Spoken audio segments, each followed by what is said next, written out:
There's something shifting, can you feel it? The ETA AQUARIID meteor shower isn't just a light show, it's a cosmic key. This year, peaking in early May, this celestial event is showering Earth with more than just shooting stars. It's a download of potent Aquarian energy. Ignore it, and you'll miss a chance to unlock abilities you never knew you possessed, and it's already affecting you. Aquarius isn't just a zodiac sign, it's a symbol of profound change and the flow of cosmic wisdom. Think of it as a vast, celestial river pouring new energies and information into our lives. Here's the truth, the gifts that this meteor shower can awaken on superpowers you suddenly acquire. They're pieces of your soul, aspects of your true self, waiting to be remembered, longing to be integrated. But here's the thing, these gifts often lie dormant, suppressed by old patterns, limiting beliefs, and the noise of the modern world. What if the meteor shower is a cosmic reset button, clearing away the static so you can finally hear your inner voice? Have you felt a stirring within you lately? A sense that there's more to you than meets the eye? In this video, you'll discover the hidden code within the ETA AQUARIIDs and how to unlock your soul's blueprint. By the end of this, you'll know how to identify your unique gifts, clear the blocks that have held you back, and step into your true power. Integrating ancient wisdom with modern astrological insights will navigate the complex energies of this shower. So the real question is, are you ready to decode the messages within the falling stars and awaken the gifts that lie dormant within you? Join me as we explore the hidden dimensions of this cosmic event and embark on a journey of self-discovery. Let's dive in. First, we'll delve into the esoteric roots of Aquarius and its connection to awakening. Then, we'll explore practical steps you can take to prepare for the shower's peak. Finally, we'll unlock powerful techniques to activate your dormant gifts and integrate these energies into your daily life. And later in this video, I'll be sharing a channeled message from a higher Aquarian entity offering guidance and support during this transformative time. So stick around because what I'm about to share has the potential to change your life forever. Have you felt it?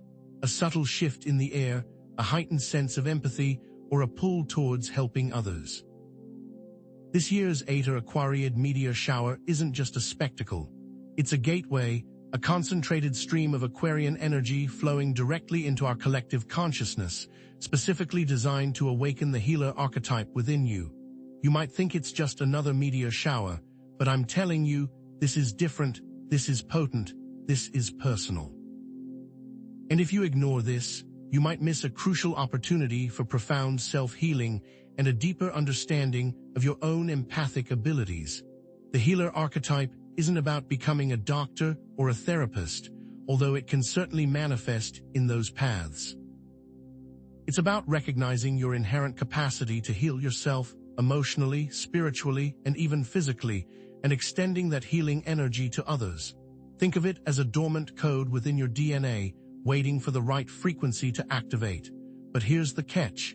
This awakening isn't always sunshine and rainbows. It can be intense, even disorienting. You might experience a surge of suppressed emotions, unsettling dreams, or a sudden awareness of the pain and suffering around you. This isn't all bliss and light. It's about embracing the shadows so you can truly shine. If you aren't prepared to face these challenges, the intensity of the energy could feel overwhelming. Have you felt an unusual urge to comfort someone, a deep sense of empathy for those suffering, or a sudden awareness of the energies around you? Pay attention. These aren't random feelings. They're potential signs that the healer archetype is stirring within you, responding to the Aquarian energy flooding our planet.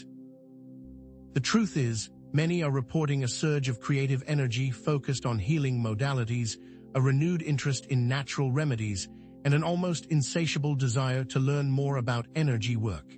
You might find yourself drawn to crystals, essential oils, or meditation, practices that you previously dismissed as not for you. And it doesn't stop there.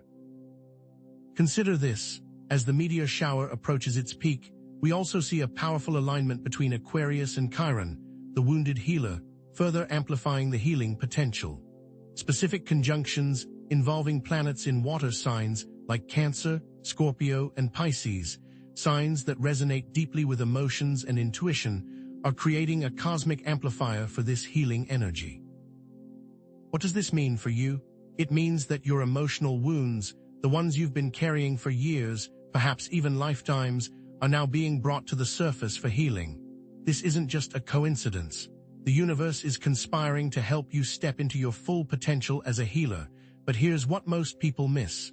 Aquarius isn't just about revolution. It's about the alchemical transformation of the self and the collective. Remember the Emerald Tablet, the ancient text that speaks of transforming base metals into gold.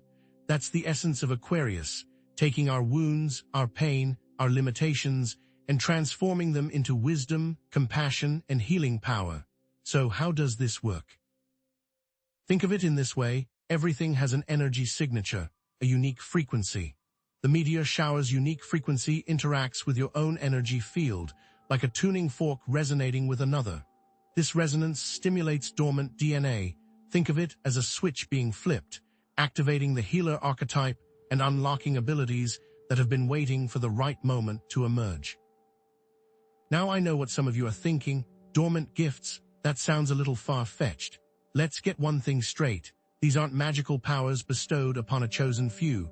They're natural human abilities that we've been taught to ignore or leave in. We've been conditioned to rely on external sources for healing, to dismiss our intuition, and to suppress our empathic abilities. What if the meteor shower is simply reminding us of what we already possess? So, are you ready to activate your inner healer? This is your invitation. For the next few minutes, close your eyes and visualize yourself bathed in the light of the meteor shower, feeling your heart center expand with compassion and healing energy. Breathe deeply and repeat the following affirmation. I am open to receiving the healing energy of the universe. I'm ready to embrace my role as a healer. Do this now, don't wait. And to deepen this process, ask yourself these questions. What are your deepest wounds? How can you transform your pain into wisdom? What healing modalities resonate most strongly with you? Write down your answers. Be honest with yourself, and now commit to engaging in acts of self-care and service to others. Spend time in nature, practice mindfulness, volunteer at a local charity, or offer support to a friend in need. Remember, healing begins within, but it extends outward, touching the lives of everyone around you. Remember, the ETA AQUARIID meteor shower is a powerful reminder of our inherent healing abilities and the importance of self-compassion and service to others. What if the universe has a message specifically for you during this time? Be open to receiving guidance from unexpected sources, pay attention to your intuition and dreams, and trust the whispers of your soul. The universe is conspiring in your favor, and that brings us to something even more powerful: how to interpret these channeled messages and integrate them into your daily life. You are always receiving channeled messages every single moment of every single day, but the ETA AQUARIID meteor shower is like a cosmic volume knob, amplifying the subtle whispers of the universe, making them far clearer, far more accessible.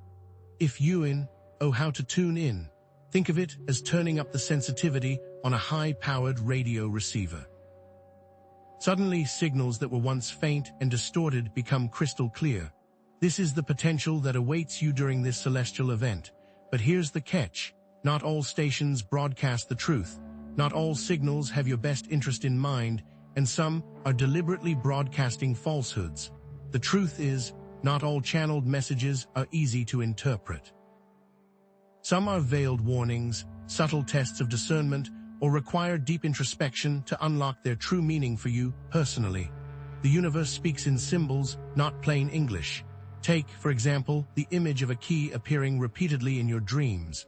On the surface, it might seem like a positive message, suggesting new opportunities are opening up. But what if the key is rusty and broken? What if the door it unlocks leads to a dark and dangerous place? The true meaning might be a warning to be cautious about new opportunities and to carefully examine the path ahead. But here's the real danger. What if some of those messages are intentionally misleading? What if you are being given bad information on purpose? But here's what most people miss. The most important messages are those that guide you towards integrating the healer archetype, prompting acts of self-care, compassion, and selfless service. Messages rooted in ego, fear, or separation are almost always inauthentic distortions. True guidance always leads you to greater love and service, not to isolation or self-aggrandizement. If a channeled message tells you that you are special, superior to others, or destined for great wealth and fame while others suffer, throw it out. That's not the universe speaking. That's your ego trying to hijack the signal. What they don't want you to know is that you have a responsibility to the rest of the universe to develop these gifts for the greater good of all. Have you had any vivid, recurring dreams lately? Have you noticed repeating numbers or symbols appearing in unexpected places? Have you felt a strong, almost irresistible urge to take a particular action, even if it doesn't make logical sense? Pay close attention, because these are potential channeled messages being amplified by the approaching meteor shower, and they are specifically designed to awaken the healer archetype within you. What if the universe is trying to get your attention? What if it is sending you a coded message that could unlock your hidden potential? This isn't a game. This is a cosmic invitation. Many are reporting vivid dreams of swimming in crystal clear water or being guided by celestial beings. The water symbolizes purification and emotional cleansing, while the celestial beings represent higher guidance and support. Others are seeing repeating numbers like 111, 222, and 333 everywhere they look. These are angel numbers, often interpreted as signs of alignment, encouragement, and divine intervention. Still others are experiencing unexpected encounters with animals, such as seeing a hawk soaring overhead or finding a feather on their path. These animal totems carry symbolic meanings, offering clues about your current journey and the qualities you need to cultivate. But what happens when these messages feel contradictory? What happens when the guidance is unclear or even frightening? But here's the thing, specific symbols and patterns relate directly to the healer archetype. Seeing images of the caduceus, the symbol of medicine, or the rod of Asclepius could be a direct message to embrace your healing potential. Dreams of tending to the sick or wounded, or of providing comfort to those in need, could be a call to action, urging you to step into your role as a healer. Encounters with shamans, medicine women, or other healers in your dreams or waking life could be a sign that you are ready to receive guidance and mentorship on your healing path. What if the symbols aren't medical related, but related to something else entirely? So, how does this channeling actually work? From a spiritual perspective, we are all connected to a vast network of information and energy. Your higher self, that aspect of your being that is connected to Source, acts as a conduit, relaying messages from the universe. Spirit guides, ascended masters, and even loved ones who have passed on can also serve as intermediaries, offering guidance and support. The Akashic Records, a vast cosmic library containing the history of every soul and every event that has ever occurred, are another potential source of information. But here's the thing that most people don't consider.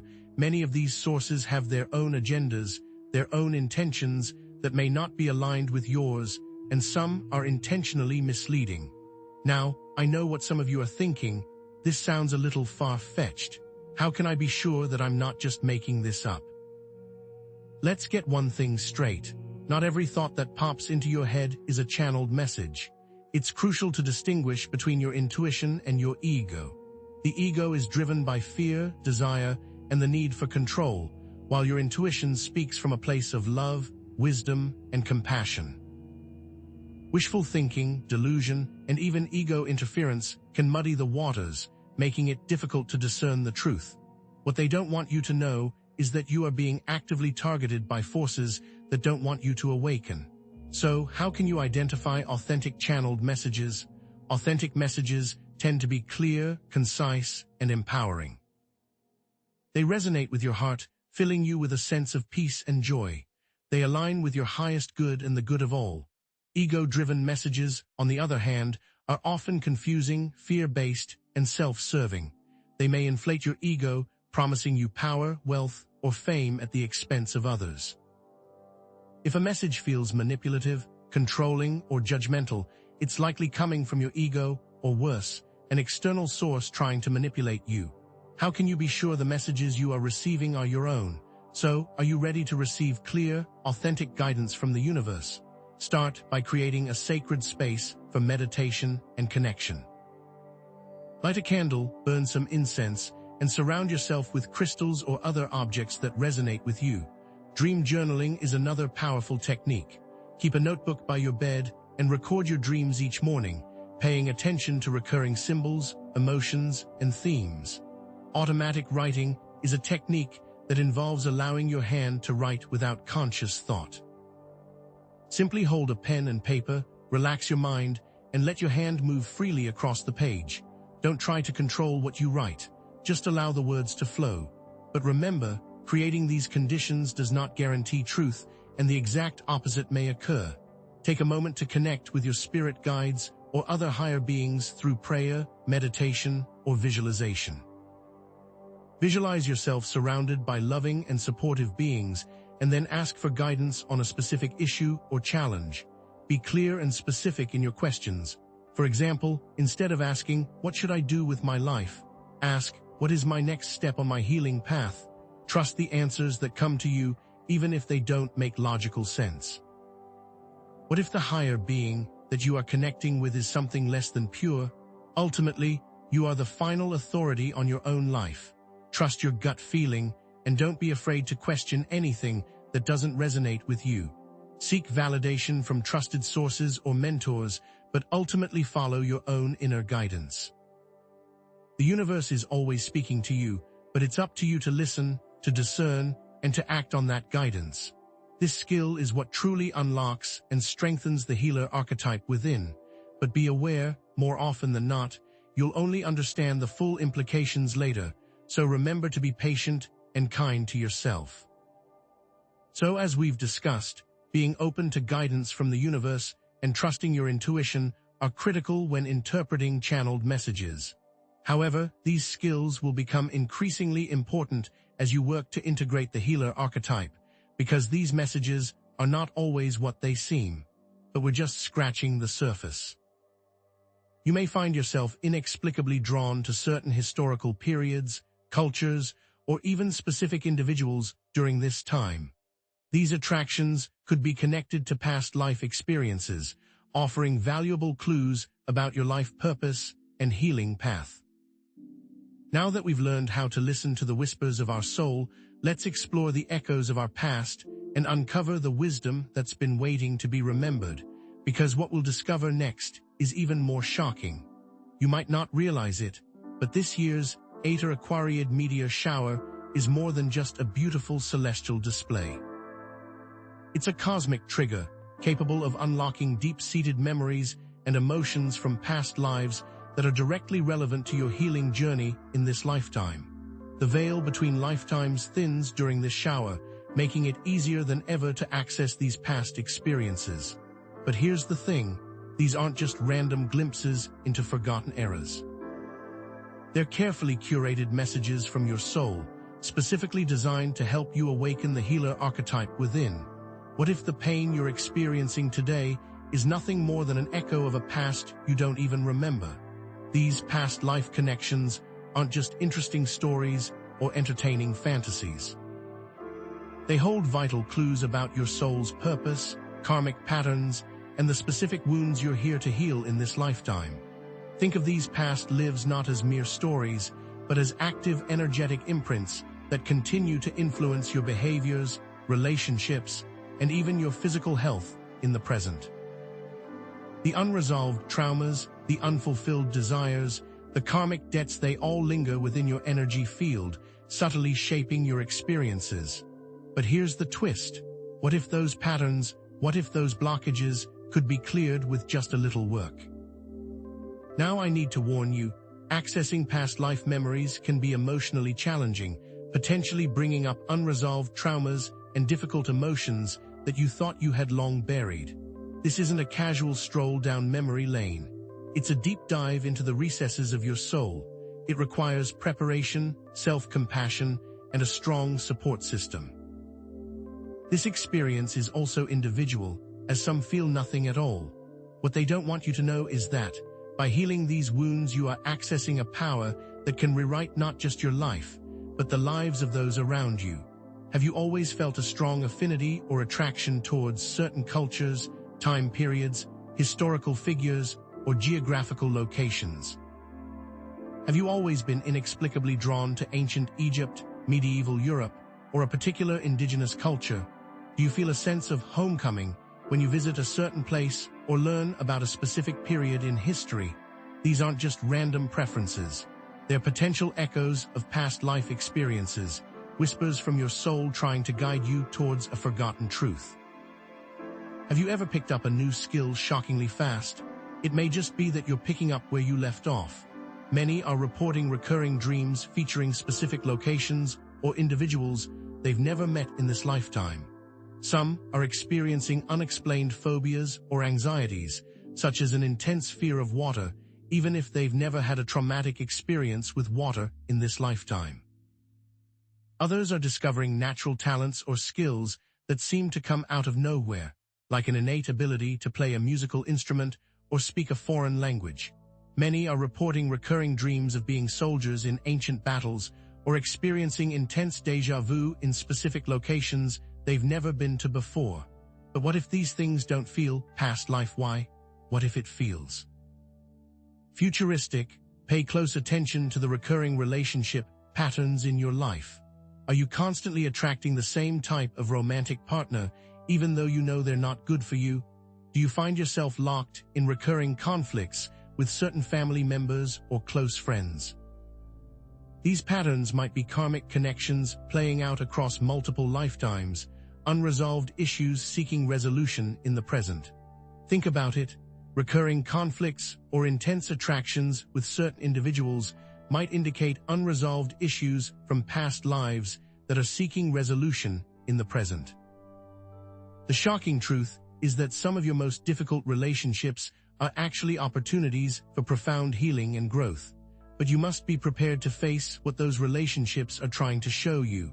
Now, let's dive a little deeper. From a spiritual perspective, we are all part of something larger, and past lives are a fundamental aspect of that connection. The concept of reincarnation, karma, and the soul's journey of evolution are all interconnected. Reincarnation is the soul's process of being reborn again and again to learn new lessons. Karma is a system of learning and growth, where the soul seeks to balance past actions and resolve unfinished business. But remember, the purpose of exploring past lives is not to escape the present, but to heal and integrate past experiences, to learn from our mistakes, and to evolve into more compassionate and enlightened beings. Many believe they can become better people if they know where they messed up in the past, but that just isn't true. Now I know what some of you are thinking. This all sounds a bit far-fetched. How can I be sure that these are real memories and not just my imagination running wild? It's natural to be skeptical, and it's important to approach this exploration with discernment. It's natural to be afraid of what you might find in the past, and it's okay to proceed slowly and gently with support. But let's get one thing straight. Not every fleeting thought or vivid dream is a past life memory. The mind is a powerful storyteller, and it's easy to get caught up in wishful thinking or ego-driven fantasies. But what if there was a way to tell the difference? So, how can you discern between authentic past life memories and imagination, wishful thinking, or ego-driven fantasies? Authentic memories often come with a strong emotional charge and a sense of knowing, as if you're reliving a real experience. They tend to be vivid, detailed, and consistent over time. Fantasies, on the other hand, are more superficial and lacking in emotional depth. It's important to seek validation from trusted sources, such as therapists, healers, or experienced past life regression practitioners. But remember, ultimate validation comes from within, from the healing and transformation that you experience as a result of integrating these memories. Let me remind you, memories come and go, but the power to change your life exists right now, in this moment. So are you ready to embark on this journey of self-discovery? There are many practical techniques you can use to explore past life connections. Guided past life regression meditations can help you access these memories in a safe and controlled environment. Journaling prompts focused on recurring themes and relationships can provide valuable insights. Exploring ancestral healing practices can help you connect with your lineage and heal intergenerational traumas. For a simple exercise, try to remember the best parts of the day and then see what those parts connect to in your memories. I encourage you to research cultures, time periods, or historical figures you feel drawn to. Visit museums, read historical novels, watch documentaries, and immerse yourself in the world that intrigues you. You might be surprised by what you uncover. Write down your intentions in the present tense as if they've already come true. Create a sacred space facing north, light a candle, and connect with your higher self. But remember, this is just a starting point. The real work begins when you integrate these insights into your daily life. Most importantly, remember to approach your past life exploration with self-compassion, gentleness, and a focus on healing and integration. Be kind to yourself as you uncover these memories, recognizing that healing is a process, not a destination. Seek support from therapists, healers, or trusted friends and family members who can provide guidance and encouragement along the way. You are the guardian of your own power. You have the ability to heal yourself, and the power that comes from that is the true gift. So as we've discussed, the ETA AQUARIID meteor shower can act as a powerful cosmic trigger, unlocking past life memories and insights that can inform your current healing journey. By understanding your past, you can rewrite your future, making conscious choices and taking intentional actions. Ultimately, the power to heal and transform lies within you, but we're just getting started. You may find that, as you delve deeper into your past lives, you begin to develop a stronger connection to your soul's purpose and a greater sense of compassion for yourself and others. Now that we've explored the echoes of our past, let's learn how to bring these insights into the present and create a life that is aligned with our soul's deepest desires, because the next step involves embracing that deeper soul's purpose. As we discussed in the previous section, the ETA AQUARIID meteor shower can unlock powerful past life memories, but here's the crucial thing. These insights are only truly valuable when integrated into your daily life, creating tangible positive change. Simply knowing about a past life as a healer doesn't make you a healer in this lifetime. It's about embodying that healing energy in your present actions, in every interaction, in every choice you make. What if your past lives are just potential if you don't take them into the present? Living in alignment with your soul's purpose, fueled by these past life revelations, requires courage and a willingness to step far outside your comfort zone. This isn't about passively accepting a predetermined fate dictated by your past. It's about actively rewriting your story, consciously choosing a new path based on the wisdom you've gained. Think about it. Recognizing a past life connection to a specific skill or calling might require a complete career change, a significant relationship shift, or a radical lifestyle adjustment. Are you ready to embrace that level of transformation? But here's the catch, and it's a big one. Integrating this deep past life knowledge can, and often will, bring up resistance, limiting beliefs, and an overwhelming fear of the unknown. Let's face it, the path to fulfilling your soul's purpose isn't always easy. It demands self-compassion, unwavering perseverance, and a willingness to confront your deepest fears. The ego will fight to keep you in your comfort zone, clinging to old patterns and familiar limitations. Don't panic. This resistance is normal. You are not alone. Now, let's get practical. Have you noticed recurring patterns in your current life that seem to echo themes from your past? Do you keep attracting the same type of partner, even though you know they're not good for you? Do you struggle with the same financial issues despite your best efforts to break free? Are you inexplicably drawn to certain types of creative expression, even if they don't make logical sense? These aren't just random coincidences. They're potential clues, breadcrumbs leading you back to your soul's purpose. Are you ready to see them? Let me share a few examples to illustrate what I mean. I know someone who, after uncovering a past life as an artist, quit their soul-crushing corporate job to pursue their creative passion, even though it meant taking a significant pay cut and facing the judgment of their family and friends. They are now happier and more fulfilled than ever before. I know someone else who, after realizing a past life that was cut short with the death of a loved one, completely revitalized their relationship, who they realized they'd been pushing away. Do you see? These aren't just isolated incidents. They're examples of what's possible when you dare to live in alignment with your soul's truth. Pay close attention to the synchronicities that might be guiding you towards your soul's purpose. These aren't just random coincidences. They're carefully orchestrated messages from the universe designed to nudge you in the right direction. Think about it, meeting a mentor who perfectly aligns with your goals, discovering a new skill that seems to come naturally to you, or stumbling upon a book that contains the exact information you need could all be signs that you're on the right path. But here's the thing that many overlook. These synchronicities often appear out of nowhere, when you least expect them. So are you open to receiving these messages?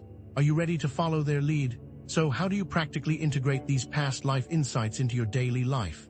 The key lies in forgiveness, self-acceptance, and conscious choice. Forgiveness, first and foremost, is about releasing the emotional burden that keeps you stuck in the past, freeing yourself from the chains of resentment and anger. It's not about condoning past actions, it's about liberating yourself from their grip.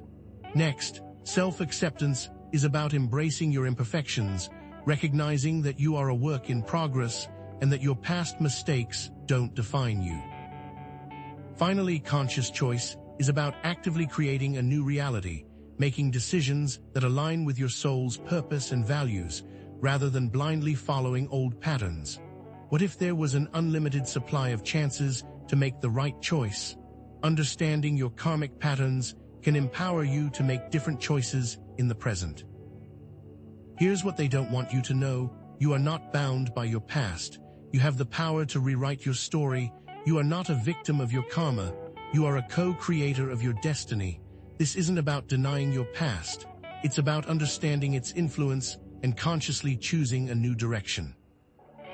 Think of it like this: your past is a map, but you are the driver, and you can choose to take a different route.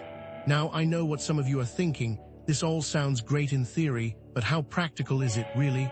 It's a valid question, and it's important to approach this integration with balance. It's not about living in the past.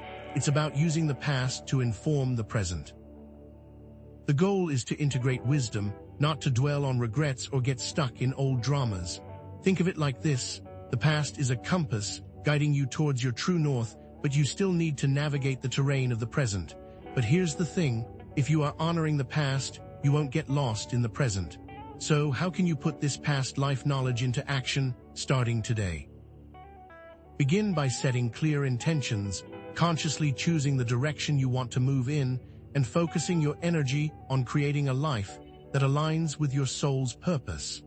Write a new life script that reflects your desires and intentions based on the insights you've gained from your past life exploration. Visualize yourself living this new life, feeling the emotions, experiencing the joys, and overcoming the challenges. The important thing is to be specific with your intention. Next, take small, daily actions that reflect your soul's purpose. Create habits and routines that support your goals and values. Incorporate acts of kindness, creativity, or service into your daily routine. Volunteer your time, share your talents, or simply offer a helping hand to someone in need. It doesn't have to be anything grand or elaborate. Even the smallest actions can make a big difference. You might think that doesn't do anything, but those acts are what make a fulfilling life, because without them you won't feel that way. Finally, remember that you are not alone on this journey. There are others out there who are also seeking to live in alignment with their soul's purpose, and they are ready to support you. Connect with like-minded individuals, seek guidance from mentors or therapists, and share your experiences with others. Join a support group, attend a workshop, or connect with others online who are on a similar path. The most important thing is to find your tribe, your community, your soul family. It can be an uphill journey by yourself. As we've discussed, Integrating past life insights into your daily life is absolutely essential for living a fulfilling and purposeful existence.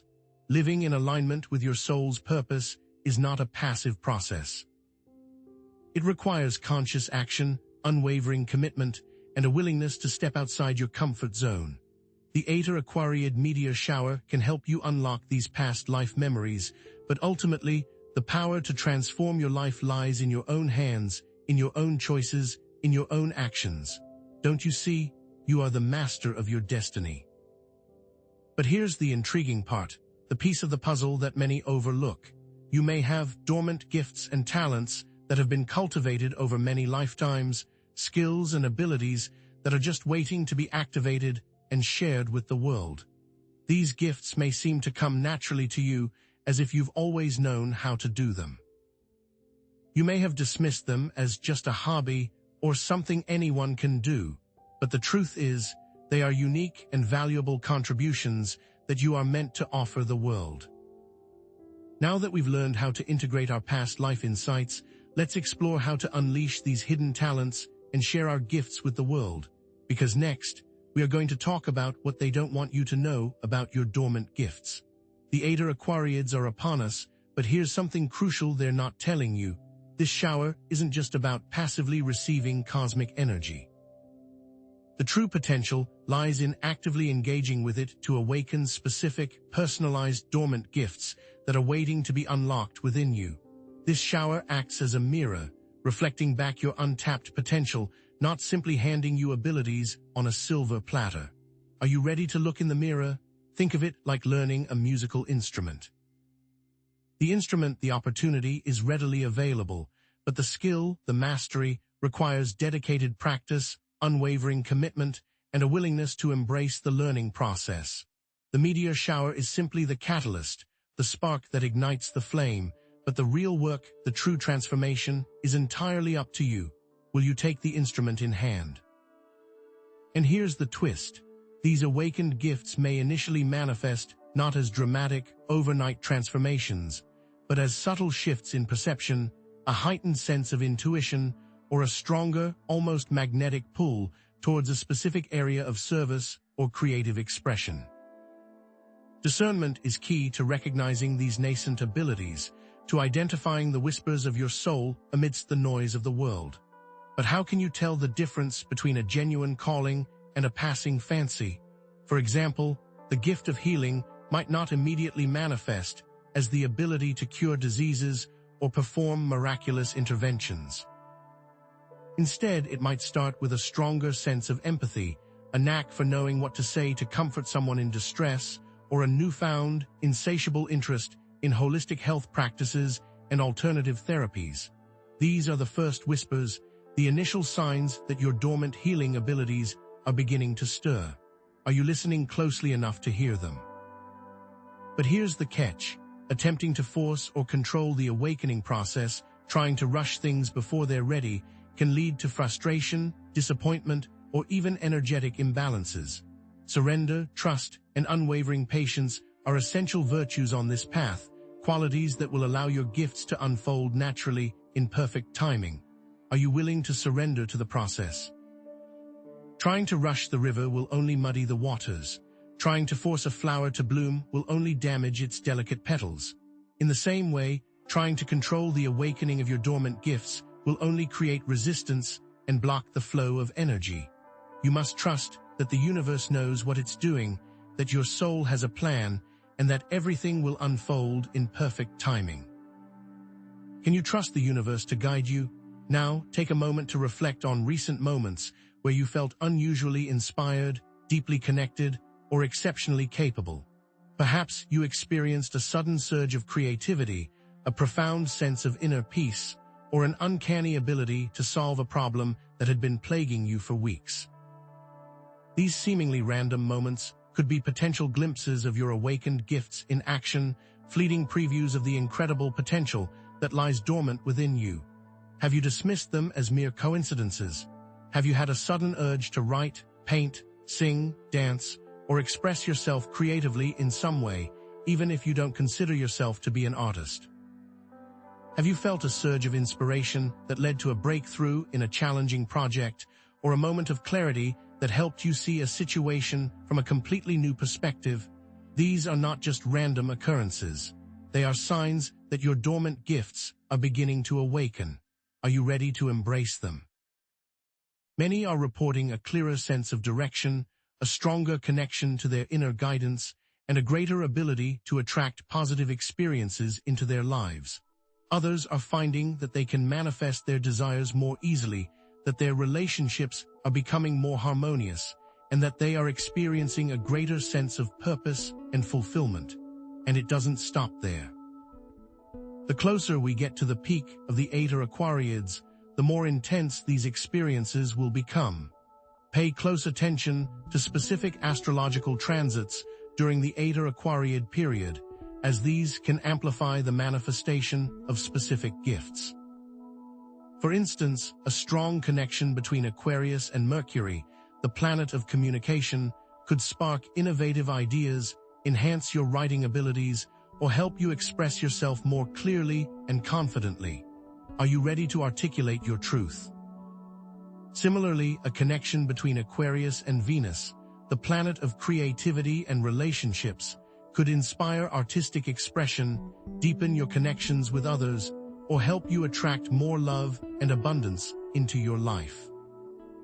A potent connection between Aquarius and Mars, the planet of action and passion, could ignite your drive, boost your energy levels, and help you take bold action towards your goals.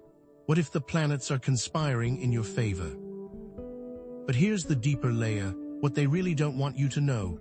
Aquarius has a powerful esoteric connection to the concept of group consciousness, suggesting that awakened gifts are not just for personal benefit, but are meant to be shared with the collective, contributing to the greater good of all humanity. This shower isn't just about you, it's about us. Aquarius, you see, is a sign of humanitarianism, of collective consciousness, and of social justice.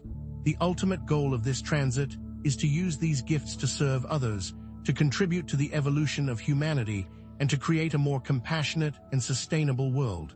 What if your gifts are needed to heal the world? Now, let's talk about energetic resonance.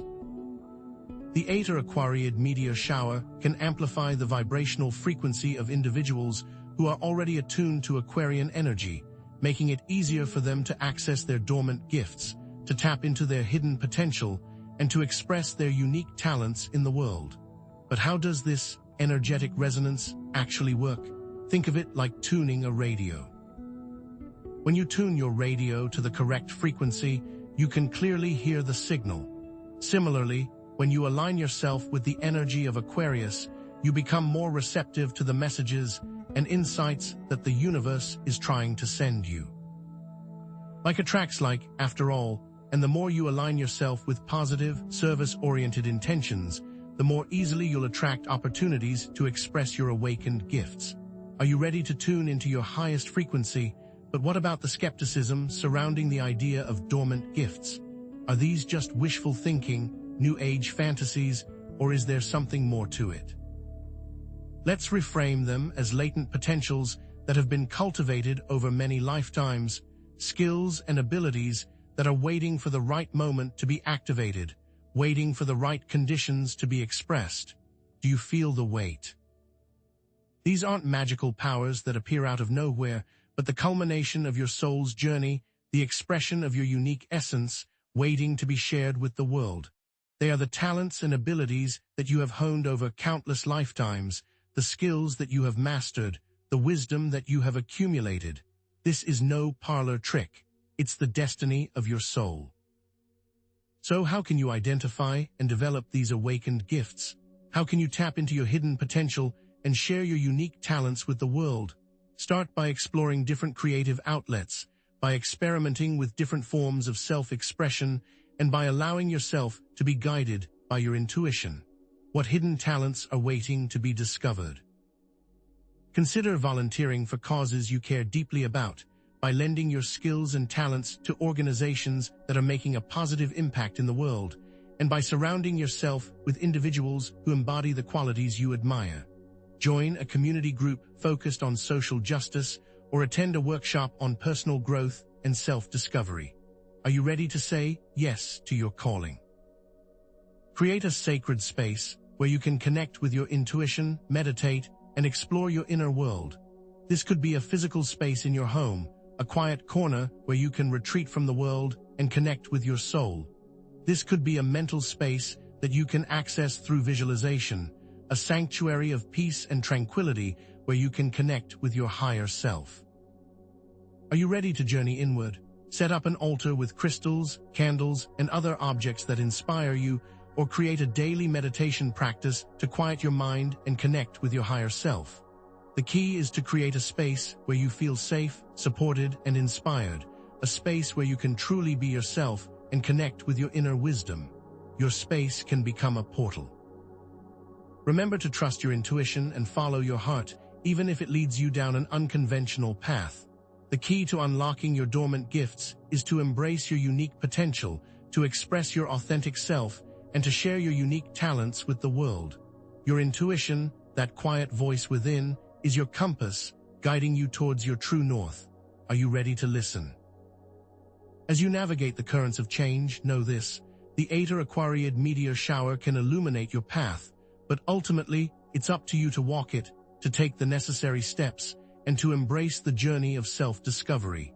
The power lies within you to activate these gifts and share them with the world, to make a positive impact, and to create a more compassionate and sustainable future for all. Don't underestimate your ability. Here's what many overlook: you are part of a larger movement, a collective of awakened souls who are committed to creating a better world. Your gifts are needed to help heal the planet, to promote social justice, and to create a more just and equitable society for all. Do you understand the magnitude of your calling? Now, to offer further guidance as you step into your power and share your gifts with the world, I will be sharing a message from a higher Aquarian entity. Are you ready to receive this message? As we approach this moment of deeper understanding, recognize this: the channeled message I'm about to share isn't a generic broadcast, a cosmic memo sent to just anyone. This is a cosmic whisper, specifically intended for those who have been actively engaging with the energies of the ETA AQUARIID meteor shower, those who have been diligently working to integrate their past life lessons and awaken their dormant gifts. What if this message is the key to unlocking your next level? Think of it like a personalized instruction manual delivered directly from the universe, designed to guide you as you take the next step on your soul's unique journey. This shower, it's been urging you to grow, and now you may be ready. But here's what many misunderstand: this message isn't a prophecy etched in stone or a guarantee of future success. This is a potential pathway, a glimpse into a possible timeline that requires your conscious choice, your active participation, to fully manifest. It's up to you to take the next step. It's up to you to act. But here's the twist: the message might not be what you want to hear, but precisely what you need to hear to further your growth and development. Are you prepared to face the truth, even if it challenges your current beliefs? Before we dive in, pause for a moment and reflect. Have you been experiencing any of those signs of readiness we discussed earlier? A stronger connection to your intuition, a clearer sense of purpose gently tugging at your heart, or a deep, unwavering feeling of being supported by the universe? Have you noticed a sense of flow in your life lately, a feeling that things are falling into place almost effortlessly? Have you felt an increase in synchronicities, those uncanny coincidences that seem to defy logic?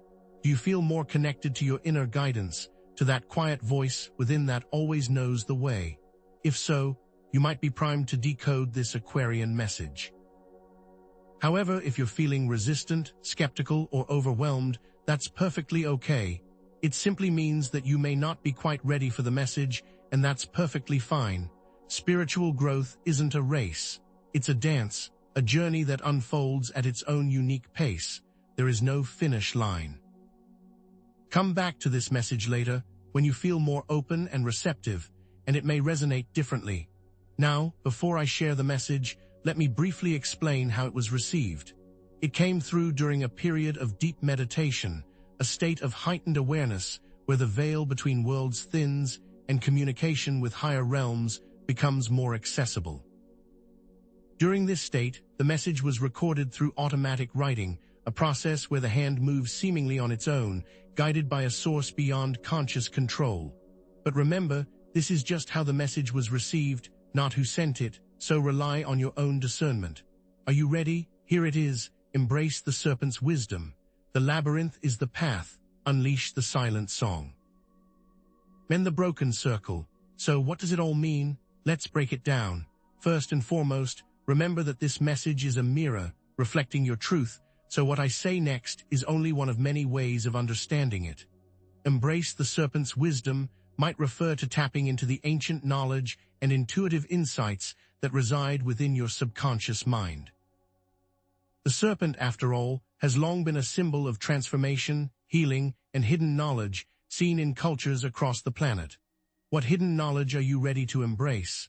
The labyrinth is the path could suggest that the journey of self-discovery is not a straight line, but a winding, circuitous route filled with twists, turns, and unexpected detours.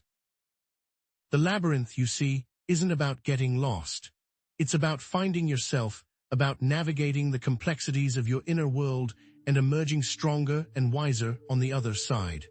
What challenges are you currently facing that might be part of your unique labyrinth? Unleash the silent song might be a call to express your authentic voice, to share your unique talents and perspectives with the world, even if it feels scary or vulnerable. The silent song, it's the melody of your soul, waiting to be heard, waiting to be expressed. What if the song is what the world needs most right now? Finally, mend the broken circle could be an invitation to heal fractured relationships, to forgive past grievances, and to create a sense of wholeness and unity within yourself and within your community. The broken circle, it represents disconnection, disharmony, and separation, but it also holds the potential for renewal, reconciliation, and rebirth. What broken circles in your life are you being called to mend? Now, it's your turn.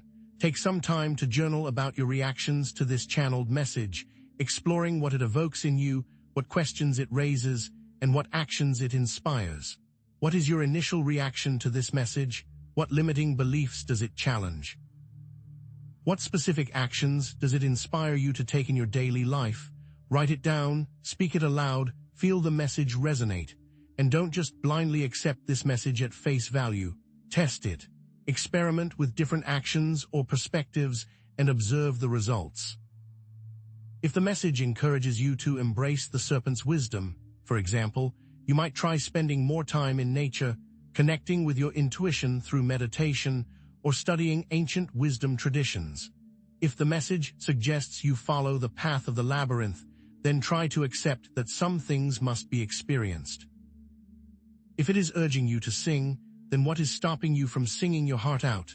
As you navigate this process, always remember that you are the ultimate authority on your own life.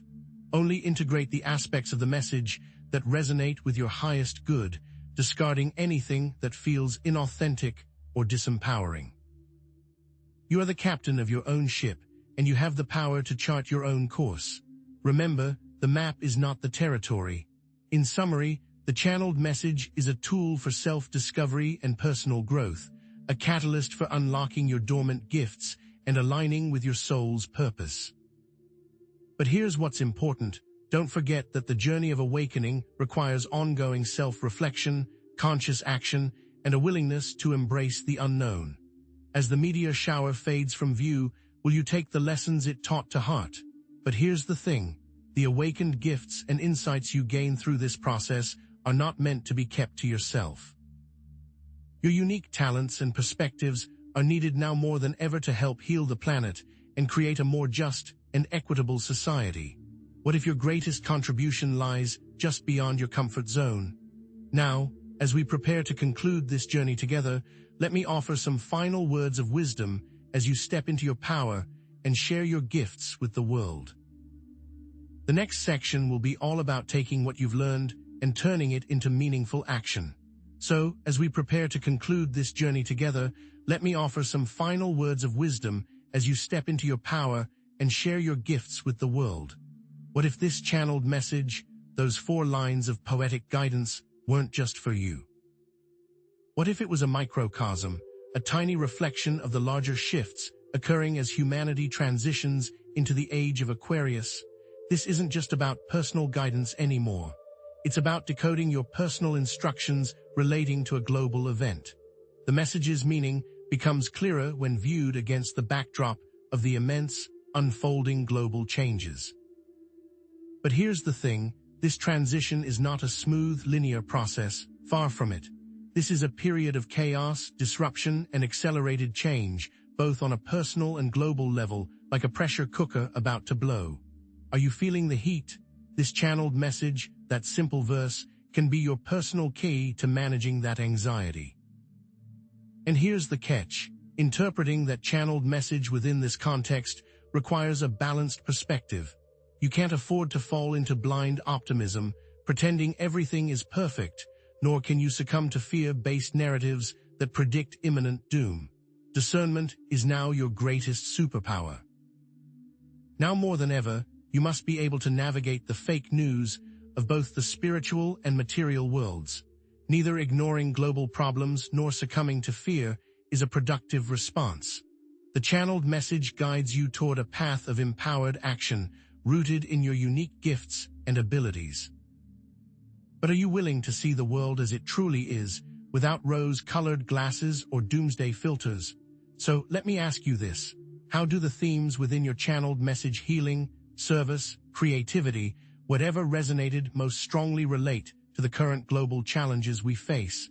How does the personal connect to the planetary? Does your message relate to environmental sustainability, social justice, technological innovation, or spiritual awakening? What if the problems of the world can only be solved with your unique gifts? For example, if your message emphasized healing, could that relate to healing societal divisions, environmental wounds, or even technological dependence? If it highlighted service, does that imply a calling to contribute to underserved communities, advocate for policy changes, or create art that inspires positive change? Consider this. All around the world, positive trends and initiatives are emerging that align with Aquarian values. It's not all doom and gloom. We're seeing the rise of conscious businesses prioritizing ethical sourcing and environmental sustainability. Think of companies like Patagonia setting a new standard for corporate responsibility. There's a growing awareness of mental health, with movements promoting inclusivity and diversity, like the Trevor Project, offering support to LGBTQ youth. Innovative technologies are addressing global challenges, from renewable energy solutions to AI-powered diagnostic tools that are increasing access to medicine and medical expertise. Are you seeing the patterns? And it doesn't stop there. The universe is orchestrating a collective awakening, and the proof is in the synchronicities between your personal experiences and global events. Have you noticed? Your personal healing journey might coincide with a global movement for social justice. Perhaps your efforts to reduce waste align with a growing global movement towards sustainability. Or maybe your exploration of consciousness connects with a growing scientific interest in the nature of reality itself. Think about it. Your small, seemingly insignificant actions might be part of a larger orchestrated shift. But here's the deeper layer. The age of Aquarius is not some utopian fantasy. It's associated with innovation, equality, and humanitarianism, yes. But it's also associated with technological dependence, social fragmentation, and the potential for misuse of power just as much. The internet, a symbol of Aquarian connectivity, also facilitates the spread of misinformation and echo chambers. Artificial intelligence, with its potential to solve complex problems, also raises ethical concerns about bias, job displacement, and control. What if the very tools we use to build a better future also contain the seeds of our own destruction? Now I know what some of you are thinking. The age of Aquarius, that's just new age fluff. And you know what? You're entitled to your opinion. Let's get one thing straight. The age of Aquarius is a symbolic framework, not a literal scientific prediction. Whether or not you believe in it, the values of compassion, collaboration, and innovation are essential for creating a better world now. Think of organizations like Doctors Without Borders, offering medical aid to those in need, or initiatives like the Global Partnership for Education, working to improve access to quality education worldwide. These are tangible examples of Aquarian values in action, regardless of your belief in future ages. The point is, those values can improve the world right now. But are you contributing to this effort? So here's the thing, everything is connected. We are all connected. Every thought, word, and action has a ripple effect, influencing the collective consciousness, the shared energetic field that connects all living beings. And the power of personal responsibility in shaping the future can't be overstated. The small acts of kindness, the conscious consumer choices, the positive thoughts you cultivate, ripple outwards, and create a positive impact on the collective. It's like dropping a pebble into a pond. The ripples extend far beyond the point of impact. Every positive action helps to raise the overall vibration of the planet, creating a more harmonious and loving world. But let me also show you how to put this all together. How can you embody Aquarian values in your daily life? Start by practicing empathy. Make a conscious effort to understand the perspectives of others, even if you disagree with them. Support ethical businesses that prioritize sustainability and fair labor practices. Advocate for social justice by speaking out against inequality and discrimination. Pursue innovative solutions to global problems, whether through your work, your hobbies, or your volunteer efforts. The point is, you don't have to be a superhero to make a difference. And here's the most important thing. Navigate the challenges of this Aquarian transition. Manage information overload by limiting your exposure to negative news. Cultivate resilience through mindfulness and meditation. Connect with supportive communities. And most importantly, focus on solutions rather than problems. What if your unique perspective is exactly what's needed to shift the narrative? Remember, you are not alone in this process. You're part of a growing global community committed to creating a more positive future. Connect with others who share your vision. Join online communities, attend local events, or start your own initiatives to connect with like-minded individuals. The power of collective action is immense. What impact could you have if you joined forces with others who share your passion? So, the channeled message, the ETA AQUARIID METEOR shower, all of it. It's not just about personal fulfillment. It's meant to be shared with the world, contributing to the collective evolution of humanity.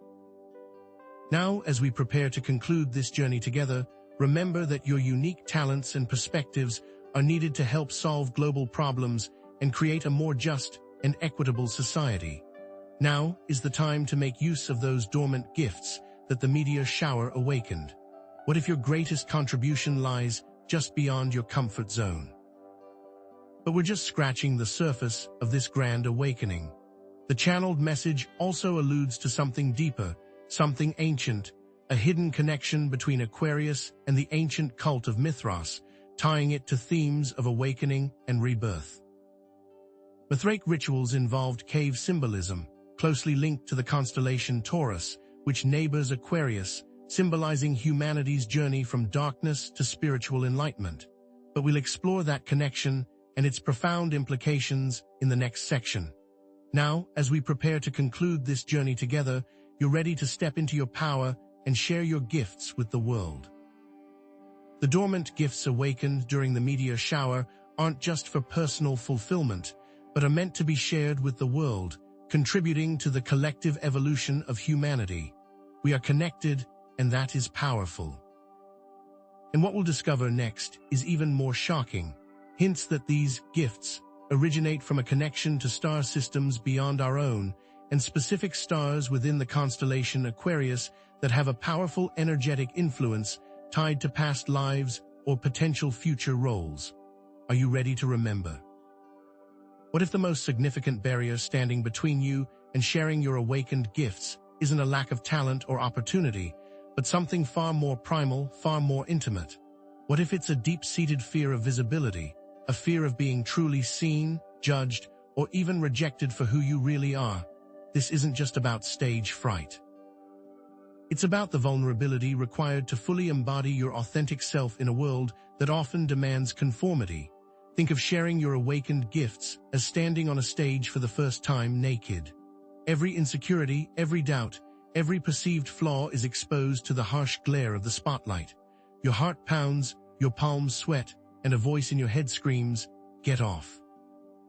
They're going to laugh, you're not good enough. This stage fright isn't just about performance anxiety. It's a manifestation of a deeper fear that you are inherently unworthy of love, acceptance, or even basic recognition. And here's the twist. This fear is often the very thing that prevents you from shining your light and sharing your unique gifts with the world. But what if the very act of embracing your vulnerability is the key to unlocking your full potential? But here's the thing. For many of you, this fear isn't just a personal quirk or an isolated incident. It's often rooted in past life experiences of persecution, silencing, or even outright punishment for expressing your truth. Think back to our earlier discussion of past lives and the energetic influences of Aquarius. What if, in a previous lifetime, you were a healer branded as a heretic, an artist censored for their subversive creations, or a visionary silenced for challenging the status quo? These wounds can linger in your soul, manifesting as a subconscious fear that keeps you hidden, safe, and ultimately unfulfilled in this lifetime. What if those historical echoes continue to haunt your possibilities today? What if the energy of the meteor shower has stirred those memories, creating the fear you now face? And here's the catch. Remaining hidden out of fear not only stifles your own growth and joy, but also deprives the world of your unique contributions, your singular perspective, and your potential to make a real difference. The world needs your awakened gifts now more than ever. We are facing unprecedented challenges, environmental crises, social injustices, spiritual fragmentation that require innovative solutions and compassionate leadership. But what if the solutions to these problems already exist within you, waiting to be unleashed? What if your reluctance to step into the spotlight is actively depriving the world of some vital element it desperately needs? Think of it as a moral imperative, a cosmic obligation to share your light, regardless of your fears. Now, take a moment to reflect on specific situations where you have held back from expressing yourself fully. Have you ever hesitated to share an idea in a meeting, pursue a creative project, or express your true feelings to a loved one out of fear of what others might think? Identify the specific fears and limiting beliefs that prevented you from stepping into the spotlight. Was it the fear of failure, the fear of judgment, the fear of rejection, or the fear of not being good enough? Write these fears down, acknowledge them, and then ask yourself, are these fears real, or are they simply echoes of past experiences and limiting beliefs that no longer serve you? Have you felt it? But here's why it's important. People have transformed their lives by overcoming their fear of visibility, and the impact they have had on the world by sharing their gifts and talents is immeasurable. Take, for example, Brené Brown, who initially struggled with intense shame and self-doubt. Through her research and writing, she has inspired millions to embrace vulnerability and live more authentic lives. Or consider Malala Yousafzai, who, despite facing death threats and violence, became a global advocate for girls' education. These are but two examples of people finding their voice and taking a stand. These individuals didn't start out fearless, they simply refused to be silenced. But it gets more interesting, because specific astrological transits can help you overcome your fear of visibility and step into your authentic power. Pay attention to the connections between Aquarius and planets like the Sun, identity, Leo, self-expression, or Jupiter, expansion. For instance, a Sun-Jupiter transit can boost your confidence and self-esteem, making it easier to assert yourself and pursue your goals. Or a Venus-Leo transit can inspire creative expression and help you connect with your inner child, allowing you to express your unique talents with joy and enthusiasm. So, what can you do with that information? Consult an astrologer or start diving into it yourself. Now I know what some of you are thinking. This all sounds great, but why am I so afraid? Why does the thought of putting myself out there fill me with dread? Let's explore the psychological and spiritual roots of this fear of visibility.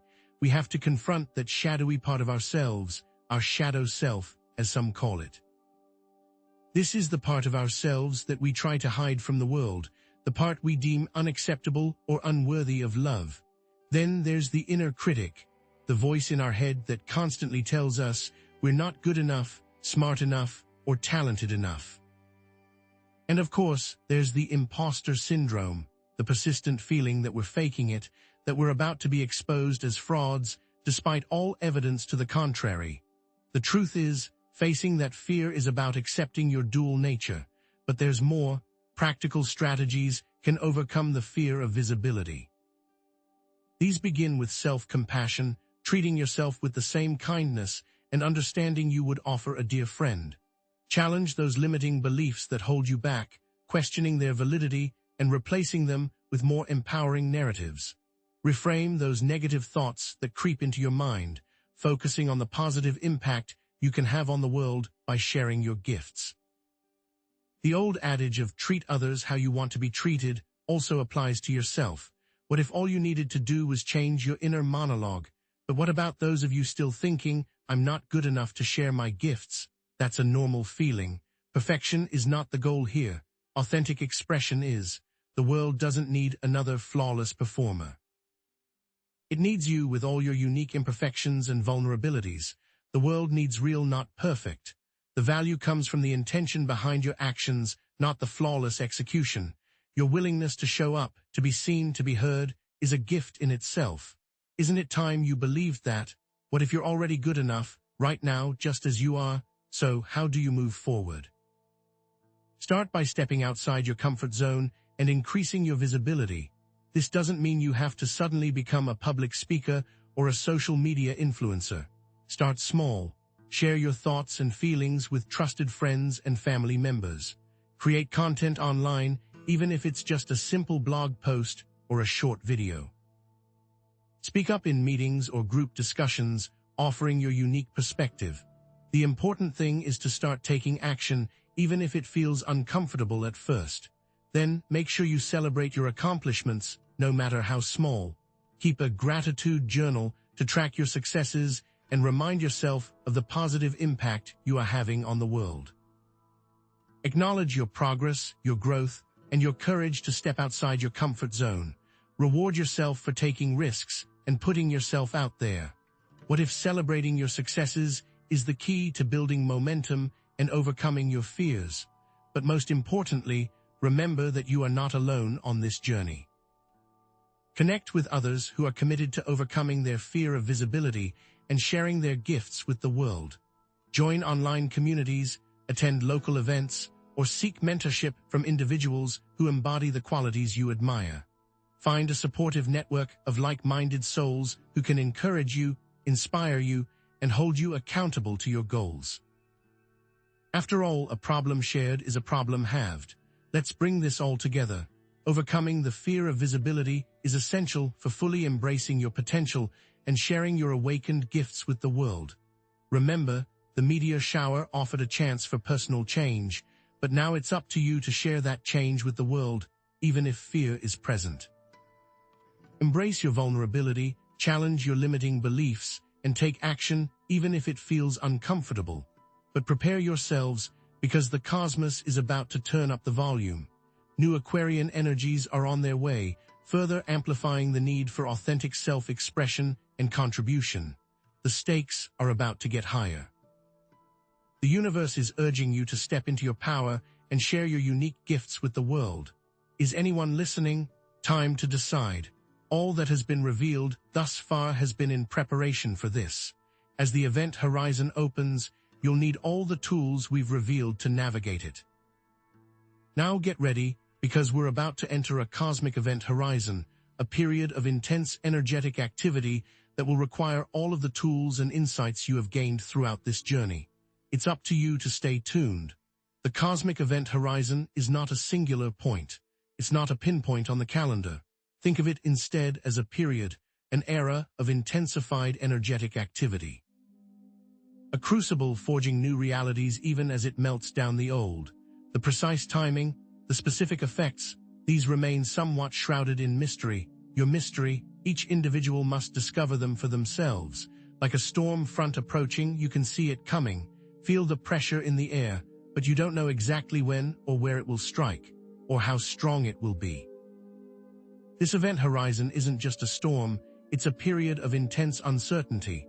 But here's the thing, within that uncertainty lies immense potential. What if the very act of navigating this cosmic storm is the key to unlocking unprecedented growth and transformation? This period will test the integration of everything we've discussed, all the insights, all the tools acquired throughout this journey. The awakened gifts, the channeled messages, the past life connections, and most importantly, the courage to overcome the fear of visibility. Think of it as a final exam or a trial by fire, but don't panic.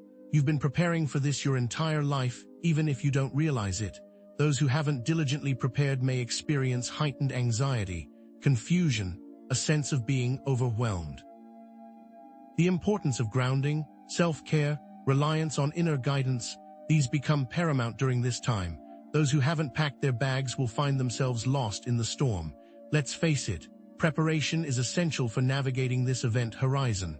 Are you ready? Have you been experiencing any of the precursor signs? Increased synchronicities, intensified dreams. A heightened sense of anticipation? Pay attention. Have you noticed a surge of energy lately? Have you been having more vivid or symbolic dreams? Have you felt a sense that something significant is about to happen? If so, you're not alone. Anecdotally, individuals are reporting a sense of accelerated change, heightened sensitivity, a growing awareness of the interconnectedness of all things. Viewers are reporting feeling pulled to make major life changes, to connect more deeply with their spiritual path. Are you feeling this way as well? You might have already felt it. The way people seem a little off. It's not your imagination, and it gets even more interesting. Specific astrological transits are indicative of this approaching event horizon. Alignments that suggest a culmination of energies, conjunctions, squares, or oppositions involving key planets, Uranus, Pluto, or Saturn. These are associated with change and transformation, and here's why it matters. If Uranus is in tight aspect to other planets, this transit means increased transformation and a need for adaptation. Think about it. Are you resisting change or embracing it? The metaphysical significance of this event horizon, it's a point of singularity where the old reality dissolves and the new reality is born. Think of it like the mythological phoenix or the alchemical crucible. The old must be destroyed to make way for the new, a necessary process, one that is both terrifying and exhilarating. Let's dig deeper. This event horizon can act as a catalyst for accelerated spiritual growth, forcing individuals to confront their deepest fears and limiting beliefs, all in order to step into their full potential. Periods of intense pressure, they catalyze significant growth. The pressure forces growth. It's like a diamond being formed under immense pressure. Now I know what some of you are thinking. This sounds like a doomsday scenario. Let's get one thing straight. This is not a doomsday scenario. This is not about the end of the world. It's about the end of the world as you know it. The end of your limitations, the end of your fears, the end of your self-doubt. This is an opportunity for positive transformation, a transition. One that will happen whether you want it or not.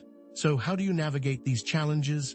Grounding exercises, connecting with supportive communities, focusing on acts of self-care and service to others. Spend time in nature, meditate regularly, engage in creative expression, volunteer for a cause you care about. These are not just suggestions, they are essential tools for navigating the storm. Above all, trust your intuition, follow your heart, embrace the unknown with courage and faith. Know that you are being guided and supported every step of the way. What if everything you've been through has prepared you for this very moment?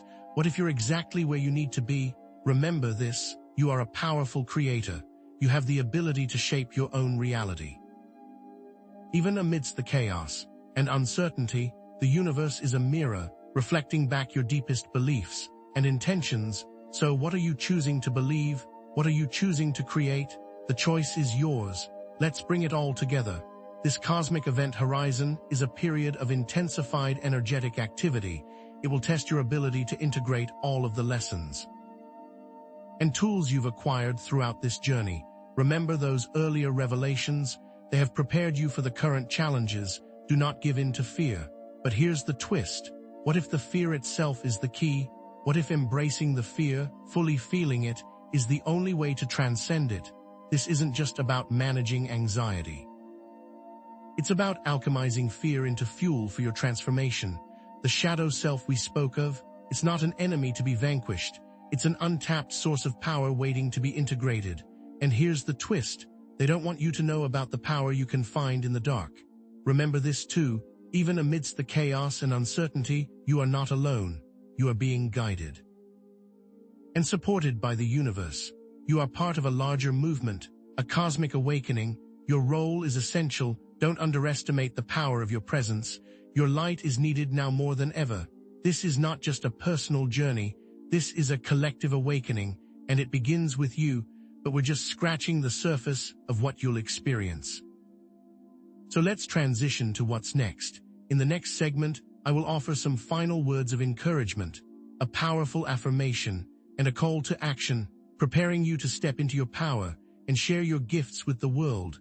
Now, as we prepare to conclude this journey together, let me offer some final words of wisdom. This event horizon isn't just another challenge. It's a catalyst for an energetic alchemy, transmuting your deepest struggles into your greatest gifts. The very things you've tried to bury, they hold the key to unlocking your potential. It's not about erasing the shadows. It's about learning to dance with them. Think of it like a master swordsmith who folds impurities into the steel to create a stronger blade. What if your greatest weaknesses are actually your greatest strengths in disguise? For instance, that lifelong battle with self-doubt. It might be the seed of profound empathy, allowing you to connect with others who struggle with similar feelings. That tendency to overthink. Perhaps it's the foundation of your intuitive abilities, allowing you to perceive subtle energies and hidden patterns that others miss. That struggle with anxiety, it could heighten your sensitivity, turning you into a powerful healer capable of feeling and transmuting the pain of others. Remember the healer archetype we discussed. Your struggles are not roadblocks, they are detours leading to your truest calling. But here's the catch. This alchemical process often requires facing your shadows head-on. It's about diving into the murky depths of your repressed emotions, unresolved traumas, and long-forgotten wounds. This can be intensely uncomfortable, even terrifying, but it is absolutely essential for true transformation. Like excavating an ancient ruin, you must first clear away the debris to reveal the treasures hidden beneath. Are you ready to face your shadow self? For example, viewers who have suppressed their anger might experience a surge of rage during this event horizon. This isn't a setback. It's an invitation to process and integrate that anger into a healthy sense of personal power. And clear boundary setting. Viewers who have buried their grief might find themselves weeping uncontrollably, not because they are falling apart, but because their hearts are finally opening. Viewers who have denied their fear might experience intense anxiety, not because they are in danger, but because they are finally awakening to their true potential. However, resisting this alchemical process can lead to stagnation, burnout, and even physical illness. Suppressing your emotions is like capping a volcano. The pressure will eventually find a way to release itself. It's an inevitable eruption that will rock you to your core. By contrast, those who embrace their transformation are like skilled alchemists, carefully managing and directing powerful energies to create something beautiful and powerful. The alchemist has a fire under his cauldron, and he has to control that fire. You too must control the fire in the cauldron of your own life. So take a moment to reflect. What are the recurring patterns of struggle in your life? What specific emotions, beliefs, and behaviors have been holding you back? What situations consistently trigger feelings of anger, sadness, fear, or shame? What limiting beliefs do you keep repeating to yourself? What is the dragon you need to slay? These are the questions that will guide you through this alchemical fire. What limiting beliefs do you keep repeating to yourself? Perhaps something you were told as a child, or some pain you haven't forgiven yourself for. Here's where it gets interesting. Let's talk about real people who have pulled this off. Take the woman who overcame childhood trauma and became a powerful advocate for abuse survivors, using her lived experience to inspire hope and create positive change. Or the man who battled addiction and emerged as a beacon of recovery, guiding others out of the darkness. There's the person who learned to cope with a lifelong disease and is now helping others cope as well. These aren't just stories, they're blueprints for your own transformation. The gold is inside the suffering, and here's what they don't want you to know. The dark, awful, gut-wrenching aspects of your story can make you the person that others turn to when they need help. All the things about yourself that you would hide away, they can be the things that give other people hope. They don't want you to know that darkness is not a weakness, but a place to find real strength. And here's the twist. The specific astrological transits during this event horizon are perfectly aligned to support this alchemical process. This isn't just random chance. It's a cosmic orchestration designed to help you unlock your full potential. For example, the transit involving Pluto and Chiron. It can support deep healing, providing an opportunity for the emergence of dormant healing abilities. This is a once-in-a-lifetime opportunity to rewrite your story and reclaim your power. Chiron and Pluto are aligning to bring about deep change in your spirit. Now, it is up to you to allow that change to manifest. So let's dive deeper. What exactly is this alchemical process? From a psychological perspective, it's about shadow integration, acknowledging and accepting the hidden aspects of ourselves, those parts we've disowned, rejected, or suppressed. From a spiritual perspective, it's about emotional alchemy, transforming negative emotions into positive ones through conscious awareness and intentional action. The law of transmutation states that energy can be transformed, and this is exactly what you're trying to do. Think of it as turning lead into gold, transmuting base emotions into higher states of consciousness. This event horizon amplifies this alchemical process by increasing the intensity of our emotions, challenging our limiting beliefs, and forcing us to confront our deepest fears. The energetic pressure is like the heat in a furnace, burning away impurities, and allowing the true essence of your being to shine through. It's an intense process, sometimes painful, but always transformative. Are you ready for the heat of a blacksmith's fire, or the heat of a furnace melting down metal? Now is your chance to rise to the task. Now I know what some of you are thinking. This sounds incredibly difficult. Is it even safe? And that's a valid concern. Shadow work can be challenging, even dangerous if approached recklessly. That's why it's essential to proceed with self-compassion, to seek support from trusted sources, to honor your own pace. You're not meant to do this alone. A good therapist or trusted friend can be a lifeline. It's about responsibly handling dangerous material. You're not trying to become a superhero overnight. You're simply trying to become a more whole and integrated version of yourself. Do not rush this process. So, how do you facilitate this energetic alchemy? Start by journaling. Explore your shadow aspects. Ask yourself, what are my deepest fears? What are my most shameful secrets? What parts of myself do I try to hide from the world? Then, practice visualization. Imagine yourself breathing light into areas of your body where you feel tension or pain. Visualize yourself embracing your shadow self with compassion and understanding. You are the one who must offer yourself compassion. You should also create a transformation altar. As a symbolic representation of your alchemical process, use objects, images, and symbols that represent your struggles and your desired strengths. A stone representing feeling grounded, a feather representing freedom, a candle representing inner light. The elements represent the transformation you hope to achieve. You can add to it as you go. And remember this, you are a powerful alchemist, capable of transforming your pain into wisdom, your struggles into strengths, and your limitations into unique gifts. You are the master of your own transformation. The universe is conspiring to support you. All you have to do is say yes. Now is your chance to step into the highest version of yourself. Let's bring it all together. This cosmic event horizon triggers an energetic alchemy, transmuting your struggles into strengths. You are equipped to facilitate this process through self-reflection, emotional processing, and conscious integration. This is your moment to shine.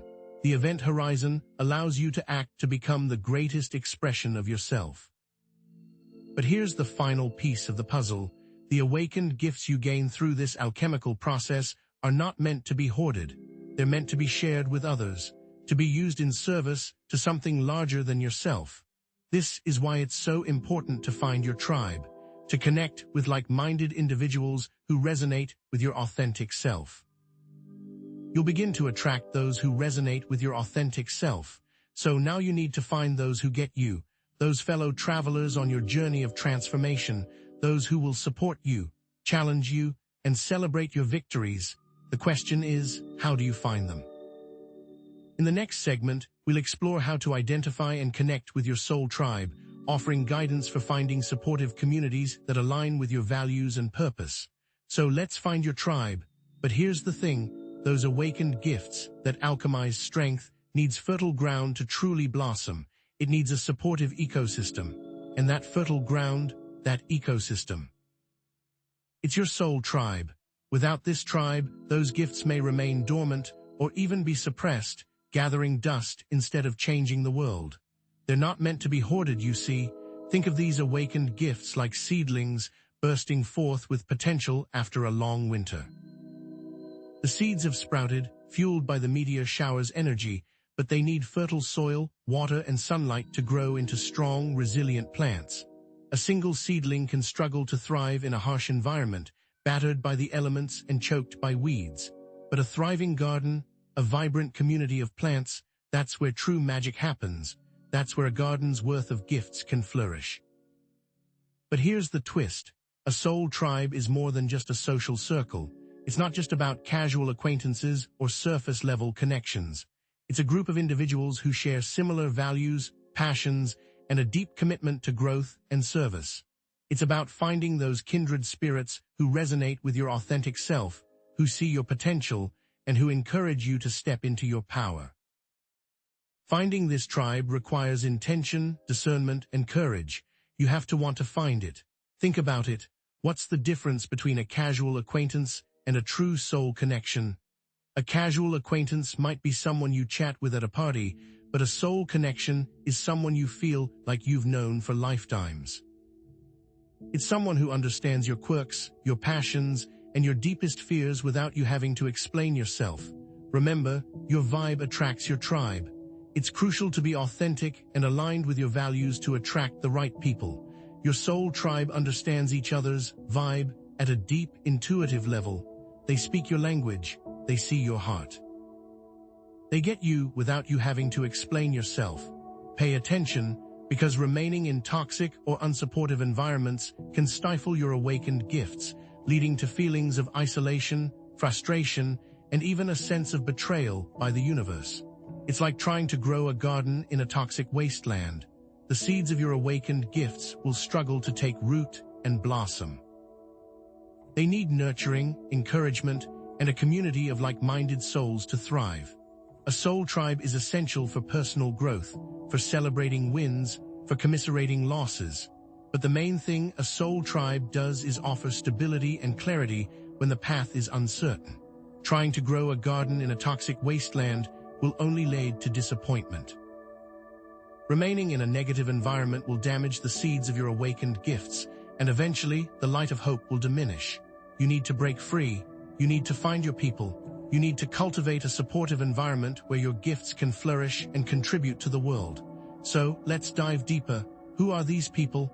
Who do you feel most energized and inspired around? Who consistently supports your dreams and encourages you to step outside your comfort zone? Who makes you feel small, inadequate, or unseen? It's time to take stock of your relationships. It's time to identify those who uplift you and those who drain you. You are not obligated to stay in contact with people who drain your energy or belittle your dreams. The first step is identifying which relationships you need to foster and which you need to let go. Let's explore some examples of individuals who have experienced profound transformation by finding their soul tribe. Take the struggling artist who finds a supportive community of fellow creatives who provide feedback, encouragement, and opportunities for collaboration, leading to a breakthrough in their work and a renewed sense of purpose.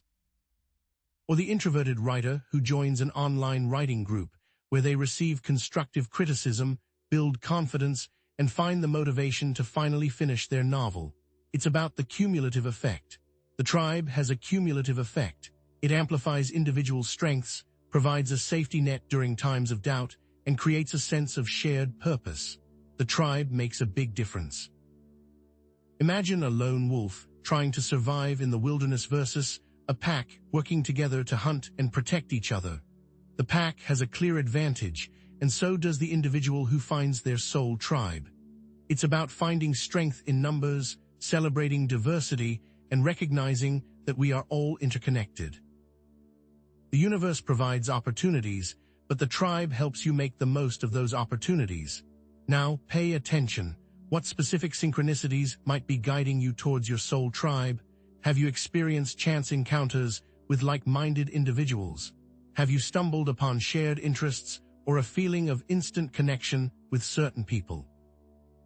Trust the universe to help you find your tribe. The universe is always conspiring to bring you together with the people who will support your growth and help you fulfill your purpose. The key is to be open to receiving those signals and to trust your intuition. For instance, meeting someone who shares a passion for a niche interest or stumbling upon a community event that perfectly aligns with your values could be signs that you're on the right path. It's not just random chance. It's a cosmic nudge, guiding you towards the people who will resonate with your soul. This connects directly to our earlier discussions of channeled messages. Perhaps that random encounter was a divinely orchestrated meeting designed to bring you closer to your tribe. Pay attention to those whispers. So, what are the energetic dynamics of these soul tribes? How do they work? Shared intentions, values, and a commitment to growth can create a powerful field of resonance that amplifies individual gifts and supports collective action. When like-minded individuals come together, their combined energy creates a vortex of positive intention that attracts opportunities and supports their shared goals, each resonating at the same frequency. This vortex is not just a metaphor. It's a tangible energetic force that can be felt and experienced. The collective effort empowers, and the tribe takes on a life of its own. The tribe protects the individual and empowers the individual. But here's a warning. Discernment is key in finding your soul tribe. You must avoid groups that promote dogma, exclusivity, or a hierarchical power structure. A healthy soul tribe is based on mutual respect, equality, and a shared commitment to truth and growth, whereas a toxic group is based on control, manipulation, and a need to maintain a rigid belief system. Connect this to the importance of authentic, channeled messages from previous sections. Are the messages empowering and uplifting, or are they fear-based and controlling? Are the leaders transparent and accountable, or are they secretive and manipulative? Authenticity matters. A true soul tribe will encourage you to question everything, to think for yourself, and to follow your own inner guidance. They won't try to control you or tell you what to believe. They will celebrate your uniqueness and support your individual journey. It's a fine line and a balance you have to find. Now, I know what some of you are thinking. I'm too different to find my soul tribe. And that's simply not true. Diversity is a strength, and there is a place for everyone in the larger tapestry of humanity. Your unique gifts and perspectives are needed now more than ever. Your differences are what make you valuable. Your gifts add to the tribe's collection of gifts, and your unique perspective enriches the collective wisdom of the group.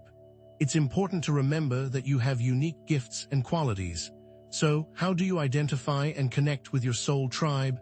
It's about active engagement, not passive waiting. You have to put yourself out there, be open to meeting new people, and be willing to step outside your comfort zone. Attend workshops, join online communities, volunteer for causes you care about, or simply be open to meeting new people. You could join a local hiking club, attend a spiritual retreat, or participate in a community garden, providing concrete options for meeting like-minded individuals.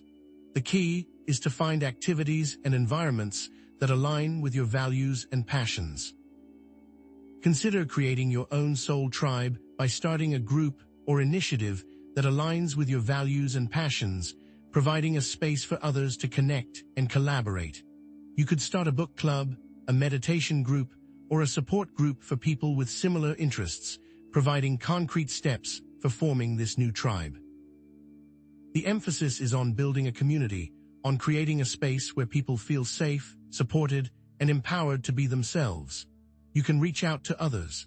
And finally, remember that finding your soul tribe is an ongoing journey, not a destination, and to trust that you will be guided to the right people and communities at the right time, also remembering that tribes can shift. The universe is conspiring to bring you together with your tribe, and you have to trust the process. Tribes can dissolve and reform, which is part of life, but that's okay. Change is inevitable. Remember, the meteor shower catalyzed the awakening, but you need to act to create the environment for it to flourish, emphasizing responsibility. The gifts are meant to be shared, not hoarded or wasted. By connecting with your soul tribe, you are creating a ripple effect of positive change that extends far beyond yourself. It's important to take responsibility. And here's what's about to unfold. Once connected with your soul tribe, you will be ready to fully embody your healer archetype, offering your unique gifts and talents in service to the collective good, coming full circle to themes mentioned in Part 2. You will find yourself naturally drawn to opportunities to heal, support, and empower others, highlighting the importance of using awakened gifts for the benefit of all. The event horizon will offer new ways for you to act, to share your gifts, and to contribute to the healing of the world. Now, as we prepare to conclude this journey together, you're ready to find your purpose. Let me offer some final words of encouragement, a powerful affirmation, and a call to action. This creates a sense of closure and provides motivation for next steps. We're about to empower you to step into your full potential and create a life of purpose, passion, and connection, focusing on global connections. So get ready, and here's what's about to unfold, those soul tribes you're now seeking. They're not just about shared coffee and good vibes. When awakened gifts converge within a soul tribe and target a problem, the results aren't additive, they're explosive. We're talking about exponential growth, not just linear progression. A single spark can light a candle, but a bonfire can illuminate an entire forest. Think of it like this: a lone musician can play a beautiful melody, but an orchestra can create a symphony that moves mountains. Your individual brilliance is valuable, yes, but it's the synergy that will truly shift the world. It's about coordinated action, not just individual expression. Are you starting to sense the scale of what's possible? But here's the catch. This event horizon isn't just a gentle invitation. It's a cosmic imperative. It's a unique window of opportunity for soul tribes to coalesce and birth real-world change. The increased energetic intensity isn't just for personal growth. It's a catalyst to accelerate manifestation and amplify collective impact. The universe isn't just asking for awakened individuals. It's demanding awakened tribes, ready to implement solutions on a grand scale. The time for solo acts is over. It's time for collaborative symphonies. This event horizon concentrates the cosmic energy, and your soul tribe focuses the intention to create a tangible outcome. There will be more cosmic force to back you up now. But pay close attention. Inaction or misalignment within your soul tribe during this event horizon won't just lead to stagnation. It can amplify frustration, discord, and a missed opportunity that echoes through lifetimes. It's not just about sitting around a campfire singing Kumbaya. It's about having a clear vision, open communication, and unwavering commitment to collective action. A soul tribe divided by infighting or unclear goals is like a ship without a rudder, tossed about by the waves of the event horizon. Strong leadership, shared values, and a willingness to compromise is essential, or the tribe will implode. Misalignment will damage the tribe. Now, take a moment to reflect. What specific talents and resources already exist within your soul tribe? What unique combination of skills, connections, and experiences do you collectively possess? And how can you leverage these strengths to address a pressing need in your community or the world? Don't just think about individual talents. Think about the collective potential. What problems in your community or the world are you passionate about solving? How can you combine your strengths to create a tangible solution, connect this to earlier discussions of channeled messages, and identify common threads? Consider this, the Eden Project in Cornwall, UK. What started as a desolate clay pit has been transformed into a breathtaking ecological showcase, all thanks to a dedicated team of scientists, engineers, artists, and community members who shared a common vision: the farm hack community, where farmers, engineers, and designers openly share knowledge and collaborate on innovative solutions to agricultural challenges, creating a more sustainable and resilient food system. Look at the Transition Towns movement. These are all shining examples of soul tribes making a tangible difference. These are a collection of local initiatives working to build community resilience and address climate change, demonstrating the power of grassroots action. But here's the deeper layer. These successful soul tribes aren't just driven by good intentions. They're guided by specific astrological transits that amplify their impact. The Dance of the Planets provides a cosmic roadmap for collective action. Venus, the planet of harmony and collaboration, aligning with Jupiter, the planet of expansion and abundance, creates a potent energy for attracting resources and opportunities. Mercury, the messenger planet, forming a trine with Uranus, the planet of innovation, sparks creative communication and groundbreaking ideas within the tribe. Mars provides the energy to bring these ideas to fruition. Keep an eye on these planetary alignments and harness their energy to fuel your collective endeavors. But what is it that enables collective effort? Understand that collective intention is more than just a buzzword. It's a powerful energetic force. When a group of individuals focuses their attention and energy on a shared goal, they create a magnetic field that attracts resources, opportunities, and synchronicities. This isn't just wishful thinking, it's quantum physics in action. Your group must have a clear plan, or the magnet will not attract the energy. The key is to translate that intention into actionable steps. Remember, energy flows where attention goes, and when a soul tribe aligns its intentions, it creates a powerful vortex for manifestation. However, and this is absolutely critical, that vortex can just as easily amplify negative intentions as positive ones. A group of individuals focused on fear, resentment, or division can create a destructive vortex that harms themselves and others. This is the shadow side of soul tribes, the potential for collective darkness. This is why clear communication, shared leadership, and a commitment to resolving conflict are absolutely essential. You need to create a safe and supportive environment where all voices are heard and valued. The tribe must have a clear structure to avoid problems. For instance, establish clear roles and responsibilities within the tribe. Create a system for resolving disagreements that is fair and transparent. Foster a culture of empathy and understanding, where members feel safe expressing their vulnerabilities and concerns. Address issues from the start. And here's the twist. Sometimes, the most loving act you can do is to remove yourself from a soul tribe that is no longer aligned with your highest good. Not all tribes are meant to last forever, and it's okay to move on if you feel that the energy is no longer serving you. The tribe isn't always right for you. Now, I know what some of you are thinking. I don't have time to commit to a soul tribe project.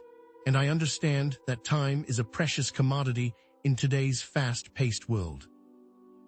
But consider this, even small acts of service, performed consistently, can have a significant impact. A few hours a week can make a difference.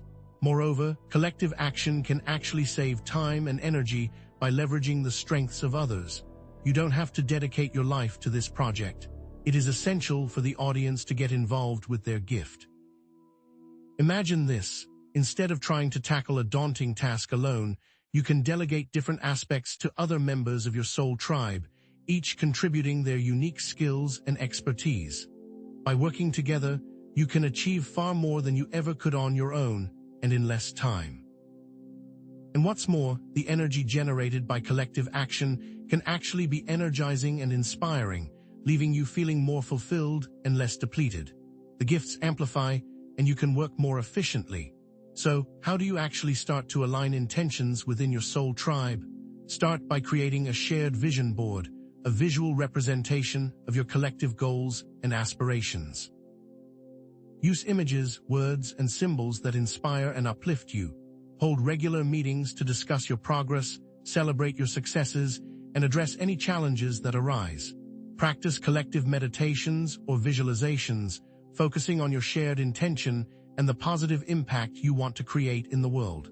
Make sure your intention is clearly stated. From there, take concrete action to address a pressing need in your community or the world. Organize a fundraising event for a cause you care about. Start a petition to raise awareness about a social issue. Volunteer your time at a local organization. Launch an online campaign to support a project you believe in. You could organize a neighborhood cleanup, start a food drive for a local pantry, or launch an online campaign to raise awareness about a social issue. Provide resources. The key is to get started, to take that first step, and to trust that the universe will support your efforts. And finally, remember this: you are all powerful change agents, capable of creating a ripple effect of positive transformation that extends far beyond your immediate circle of influence. By working together with your soul tribe, you can amplify your impact and create a more just, equitable, and sustainable world. You are the architects of a new reality, and the time to start building is now. You must embrace your power. The world needs you right now. As we've discussed, those awakened gifts are amplified exponentially when used collectively within a soul tribe to address a specific problem in the world. This event horizon provides a unique opportunity for this collective action. Reiterate that what the audience experienced can be spread far and wide through their gift. Now is the moment. There are still more chances, but less time. And as you step into your power and share your gifts with the world, you will experience a profound sense of purpose, fulfillment, and connection. You will find yourself aligning with your soul's mission, contributing to the evolution of humanity, and embodying your healer archetype, as we discussed in Part 2. You will be more aligned with your true calling. All of the struggles will be worth the gifts, especially when shared. A reward awaits you. Now, as we prepare to conclude this journey together, I want to offer a powerful affirmation, a final call to action, and closing remarks. Let me offer a final charge for change. Your world awaits. Before we close this journey together, it's time to brace yourself one last time to claim your power and create a life of purpose, passion, and connection. As we've discussed, these awakened gifts are amplified exponentially when used collectively within a soul tribe to address a specific problem in the world, and the event horizon we're traversing provides a unique opportunity for this collective action.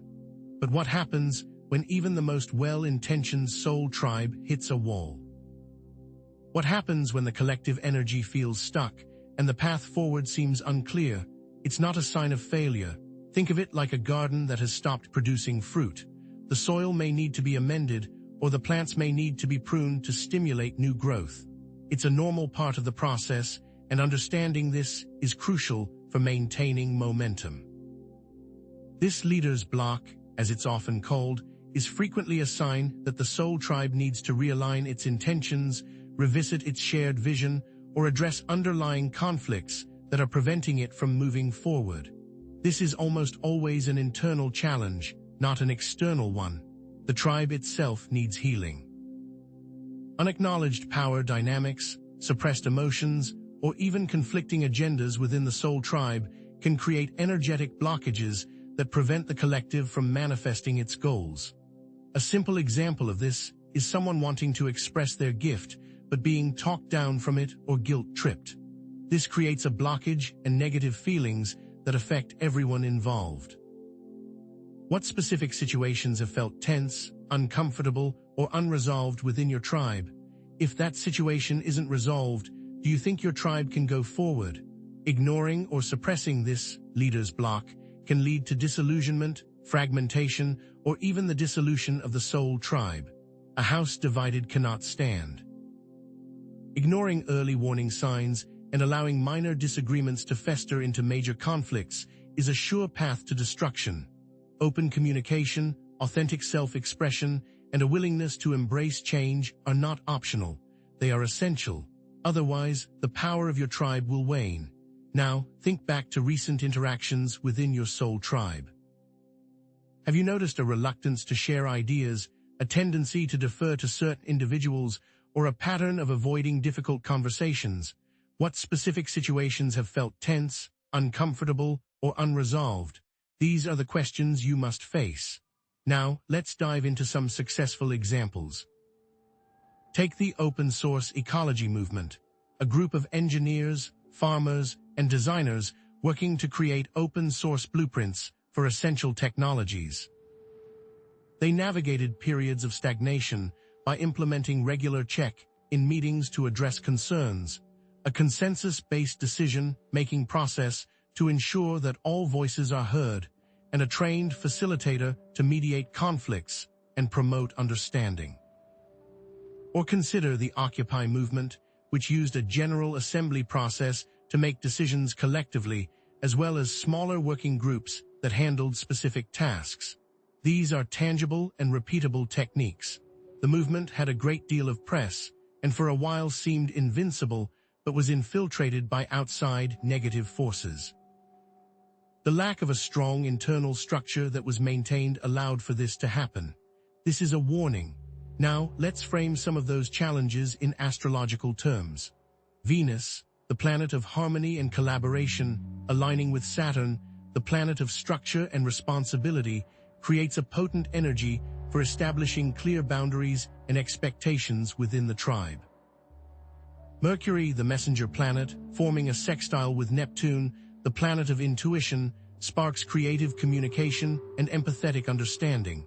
The movements of the planets can aid your efforts to realign and refocus, but remember, you must take the first step. But here's the rub. What exactly causes this leader's block? Unacknowledged emotions, limiting beliefs, or conflicting intentions create energetic blockages that prevent the collective from manifesting its shared vision. Suppressed anger, resentment, or fear within the soul tribe can create a toxic field that repels opportunities and hinders progress. The ability to name these feelings within yourself, to share them with the tribe, and to act on them in order to resolve the underlying issues is vital. A simple start would be to share one or two of these feelings at your next meeting. This is a gift the universe has given you. Don't waste it. So, what can you do to realign intentions within the soul tribe? Start by revisiting your shared vision, clarifying your values, and establishing clear goals and objectives. Create tangible action plans that can be measured and evaluated. One powerful technique is to create a visioning process to collectively envision your desired future. Gather everyone and talk about what each member sees as the end state of what you're working on. Compare and contrast these visions and then agree on what you're all working toward. Or try a values clarification exercise to ensure that all members are on the same page. What values are most important to your tribe? Write them down and share them. It is crucial to know where the others stand. But here's the thing, what if you're afraid of confronting your soul tribe? Authentic communication, courageous vulnerability, and a willingness to embrace discomfort are essential for fostering deeper connection and resolving conflict. Hiding and suppressing are the surest ways to destroy what has been built. The ability to express these feelings is another gift that the universe has given. There is no need to be ashamed or fearful, and expressing what is happening is another expression of the healer archetype. The challenge is to express what needs to be said without rancor or anger. The goal is to connect, not to accuse. So, what does that look like in practice? One valuable exercise is to practice active listening. Give the speaker your full attention, making eye contact and nodding to show that you understand. Avoid interrupting or formulating your response while the speaker is talking. Instead, focus on truly hearing what they have to say. Another is to practice using I statements. Instead of saying, "You always do this," try saying, "I feel frustrated when this happens." This allows you to express your feelings without blaming or attacking the other person. Tools such as a talking stick can ensure that everyone has an opportunity to speak without interruption, or empathy exercises can foster a better understanding of each other's perspectives. Be sure to put safety rails in place to avoid toxic venting. Consider scheduling a Soul Tribe realignment retreat, a dedicated time and space for members to come together, connect, and address any underlying issues that are preventing them from moving forward. But ensure it is focused on action, not just emotional expression. As an example, start with a check-in where everyone says how they're doing. Then, take a break for a nature walk in silence. Next, do a review of what issues have come up since the last meeting. Discuss the vision for the future. Then, commit to clear steps to achieve that vision. Finally, have one last check-in and close the meeting. By acting, the energy shifts. What is vital to remember is that even the most successful soul tribes experience periods of leader's block. These challenges are opportunities for growth, deeper connection, and a more powerful manifestation of their collective vision. The universe is testing your commitment to your soul tribe and your shared vision. By facing these challenges with courage and compassion, you can emerge stronger and more resilient than ever. These struggles are what prepare you for even greater things. You must pass the test. Now let's pause for a moment and consider a critical truth. Not all energies that influence a soul tribe are positive. What most people miss is that negative entities or forces can sometimes attach themselves to a soul tribe, feeding on its energy and sowing seeds of discord. This is not a cause for alarm, but it is a call for heightened awareness. Soul tribes are not immune to external influences, and it's crucial to protect your collective energy field. Remember our discussion from Part 5 about being targets? This is what we were talking about. As we've discussed, even the most well-intentioned soul tribes can experience periods of leader's block, and realigning intentions, practicing authentic communication, and embracing vulnerability are essential for overcoming these challenges. And by embracing these challenges and realigning your intentions, you can unlock a new level of collective power and create a ripple effect of positive transformation that extends far beyond your immediate circle of influence. All of these steps may have started with the meteor shower, but there needs to be an acknowledgement of the challenges and a focus to overcome them, and in that, greater power and authority can be shared for the good of everyone involved. You have almost passed the test. Now in the final segment, I will offer a powerful affirmation, a final call to action, and closing remarks, empowering you to embrace your full potential and create a life of purpose, passion, and connection. The prior points are complete. The tribe is established, the problems understood, and you can act to solve them. So prepare for your reward, because it is coming. Even the most aligned soul tribe, acting with the purest intentions and guided by the highest ideals, will inevitably face resistance. You might feel that you're on the right track, but that the world doesn't want you to succeed. This external friction, this pushback from those who don't understand or actively fear the tribe's mission, isn't a sign of failure. It's an essential ingredient for the tribe's growth and refinement. Think of it like forging a sword. The raw metal, however strong in its initial form, is still brittle and unrefined. It's the hammer blows of external resistance, the intense heat of criticism, and the chilling waters of skepticism that shape and temper the metal, turning it into a weapon of unparalleled strength and resilience. The metal must be worked, not protected. If you're experiencing resistance, that just might mean you are on the right track. The question then becomes how to proceed. But here's the thing, this external resistance rarely comes from pure malice. More often than not, it stems from a place of fear, misunderstanding, or even well-intentioned concern, making it particularly challenging to navigate. It's one thing to confront an enemy with clear ill intentions. It's quite another to address the worries of a loving family member who fears your involvement in the soul tribe is leading you astray. Addressing that specific issue is much harder than you might think. Consider the well-meaning family member who expresses concern about the Soul Tribe's unconventional practices, fearing they are a waste of time or even harmful, or the friends who express skepticism about the tribe's vision, dismissing it as naive or unrealistic, or the colleagues who feel threatened by the tribe's success, viewing it as a challenge to their own positions. It's not enough to just shrug it off because it's personal. The question is why these people are acting this way and what is driving their reactions. The answer is vital. Failing to address this external resistance with empathy, understanding, and clear communication can lead to internal division, burnout, or a retreat into isolation, preventing the Soul Tribe from fulfilling its purpose. Responding to external criticism with anger or defensiveness will only alienate potential allies and create a hostile environment. Retreating into an echo chamber of like-minded individuals, while comfortable, will prevent the tribe from expanding its reach and influence. It can be a seductive option. The tribe must take care when dealing with the outside world.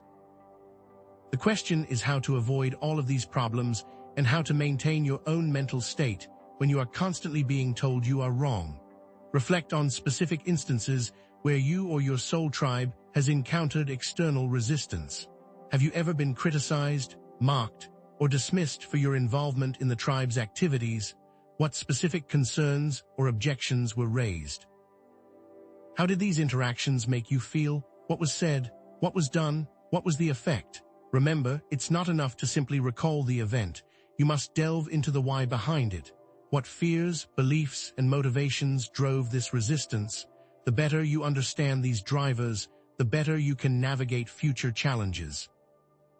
Now consider the Transition Town movement, a network of grassroots communities working to build resilience in the face of climate change, economic instability, and resource depletion.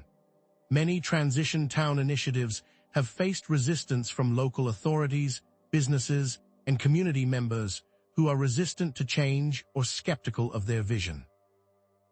However, successful transition towns have navigated this resistance by building bridges with diverse stakeholders, engaging in educational outreach to raise awareness, and demonstrating the tangible benefits of their initiatives, such as reduced energy consumption, increased local food production, and strengthened community bonds. This isn't just theory, it's practical application. Then consider the astrological transits that can support soul tribes in navigating external resistance. Venus, the planet of harmony and diplomacy, in a harmonious aspect with Neptune, the planet of compassion and understanding, can foster empathy and promote clear communication.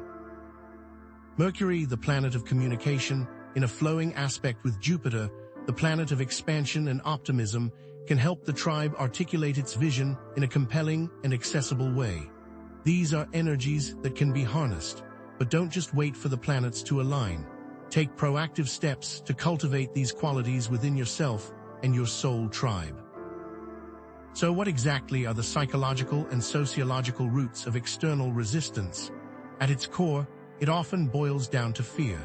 Fear of the unknown, resistance to change, and the need to maintain the status quo can lead individuals and institutions to oppose new ideas and initiatives. People often resist what they don't understand and may feel threatened by anything that challenges their existing beliefs or power structures. It's human nature, and we all participate, even the audience. You might even be resisting this information right now. Now, what are some practical strategies for building bridges with those outside the soul tribe? Practicing active listening is crucial. Give the other person your full attention, seeking to understand their perspective without judgment or interruption. Seek common ground, identifying shared values, goals, or concerns that can serve as a foundation for dialogue and collaboration. Communicate the tribe's vision in a clear, accessible, and non-threatening way, framing it in terms that resonate with the values and concerns of those who might otherwise be resistant. The more you can express yourself in terms they understand and agree with, the more influence you will have. But here's the objection many of you are thinking: we shouldn't have to compromise our values to appease others. This is a valid concern. However, there's a crucial difference between authentic communication and selling out. It's possible to stand your ground while also being respectful and understanding of other people's perspectives. It's about finding common ground, not abandoning your values. It's about communicating your message in a way that is both truthful and persuasive. To put this into practice, create some specific exercises. Role-play difficult conversations with a trusted friend or fellow tribe member, practicing active listening, empathy, and clear communication. Create a public presentation that explains the tribe's mission in a relatable and accessible way, focusing on the benefits to the community. Organize a community event that brings people together to celebrate shared values, such as a potluck, a concert, or a volunteer project. The point is to start building connections, one interaction at a time. What might a compassion action plan look like? Outline specific steps you will take to address criticism, build understanding, and maintain your commitment to your shared vision, regardless of outside pressures. The plan might include specific phrases to use when responding to criticism, strategies for managing your own emotions, and a commitment to seeking support from within the soul tribe. Remember, you are not alone, and there is strength in numbers. Navigating external resistance is an essential part of your journey. By approaching these challenges with empathy, understanding, and a commitment to authentic communication, you can create a more just, compassionate, and interconnected world. All the audience needs to remember is the why. They can realign to those values and act from those values. This doesn't mean you will always be successful, but it does mean that you are acting in integrity and are true to yourself. As we've discussed, external resistance is an inevitable part of sharing awakened gifts and acting collectively. By approaching these challenges with empathy, understanding, and clear communication, soul tribes can strengthen their bonds, expand their influence, and create lasting positive change, even in small ways. It all matters. It is a whole and complete action in and of itself.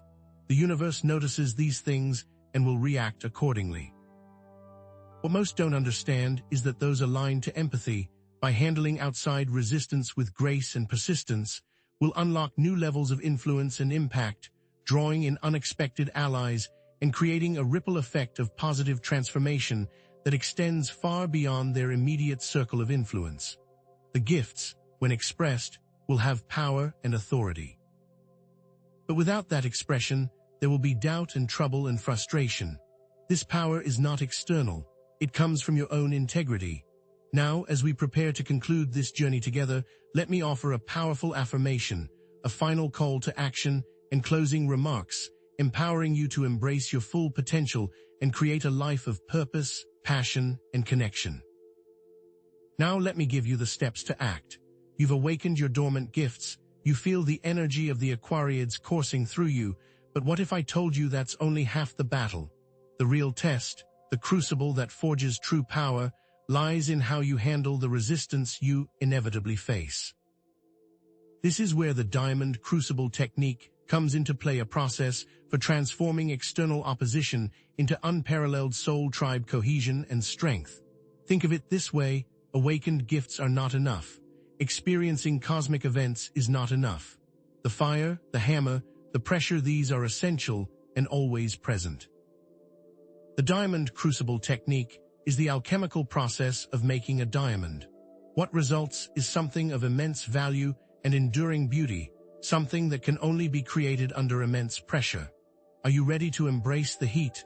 The diamond crucible technique isn't about passively receiving cosmic downloads or hoping everyone will embrace your awakened gifts.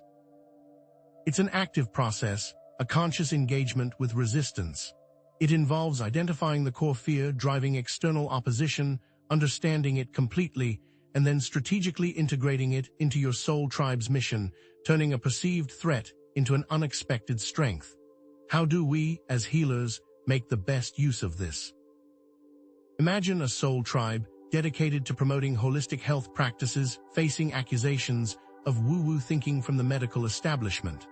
The diamond crucible technique wouldn't involve dismissing these accusations as ignorant or attacking the medical establishment.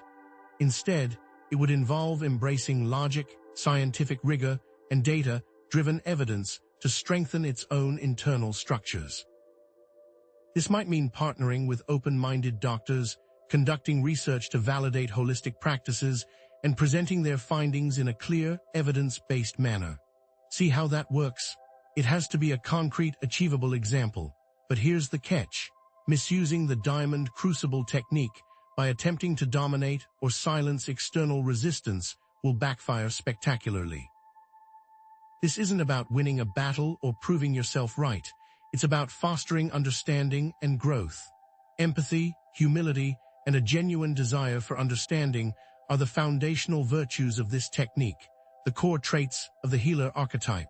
Are you really aligned to these values?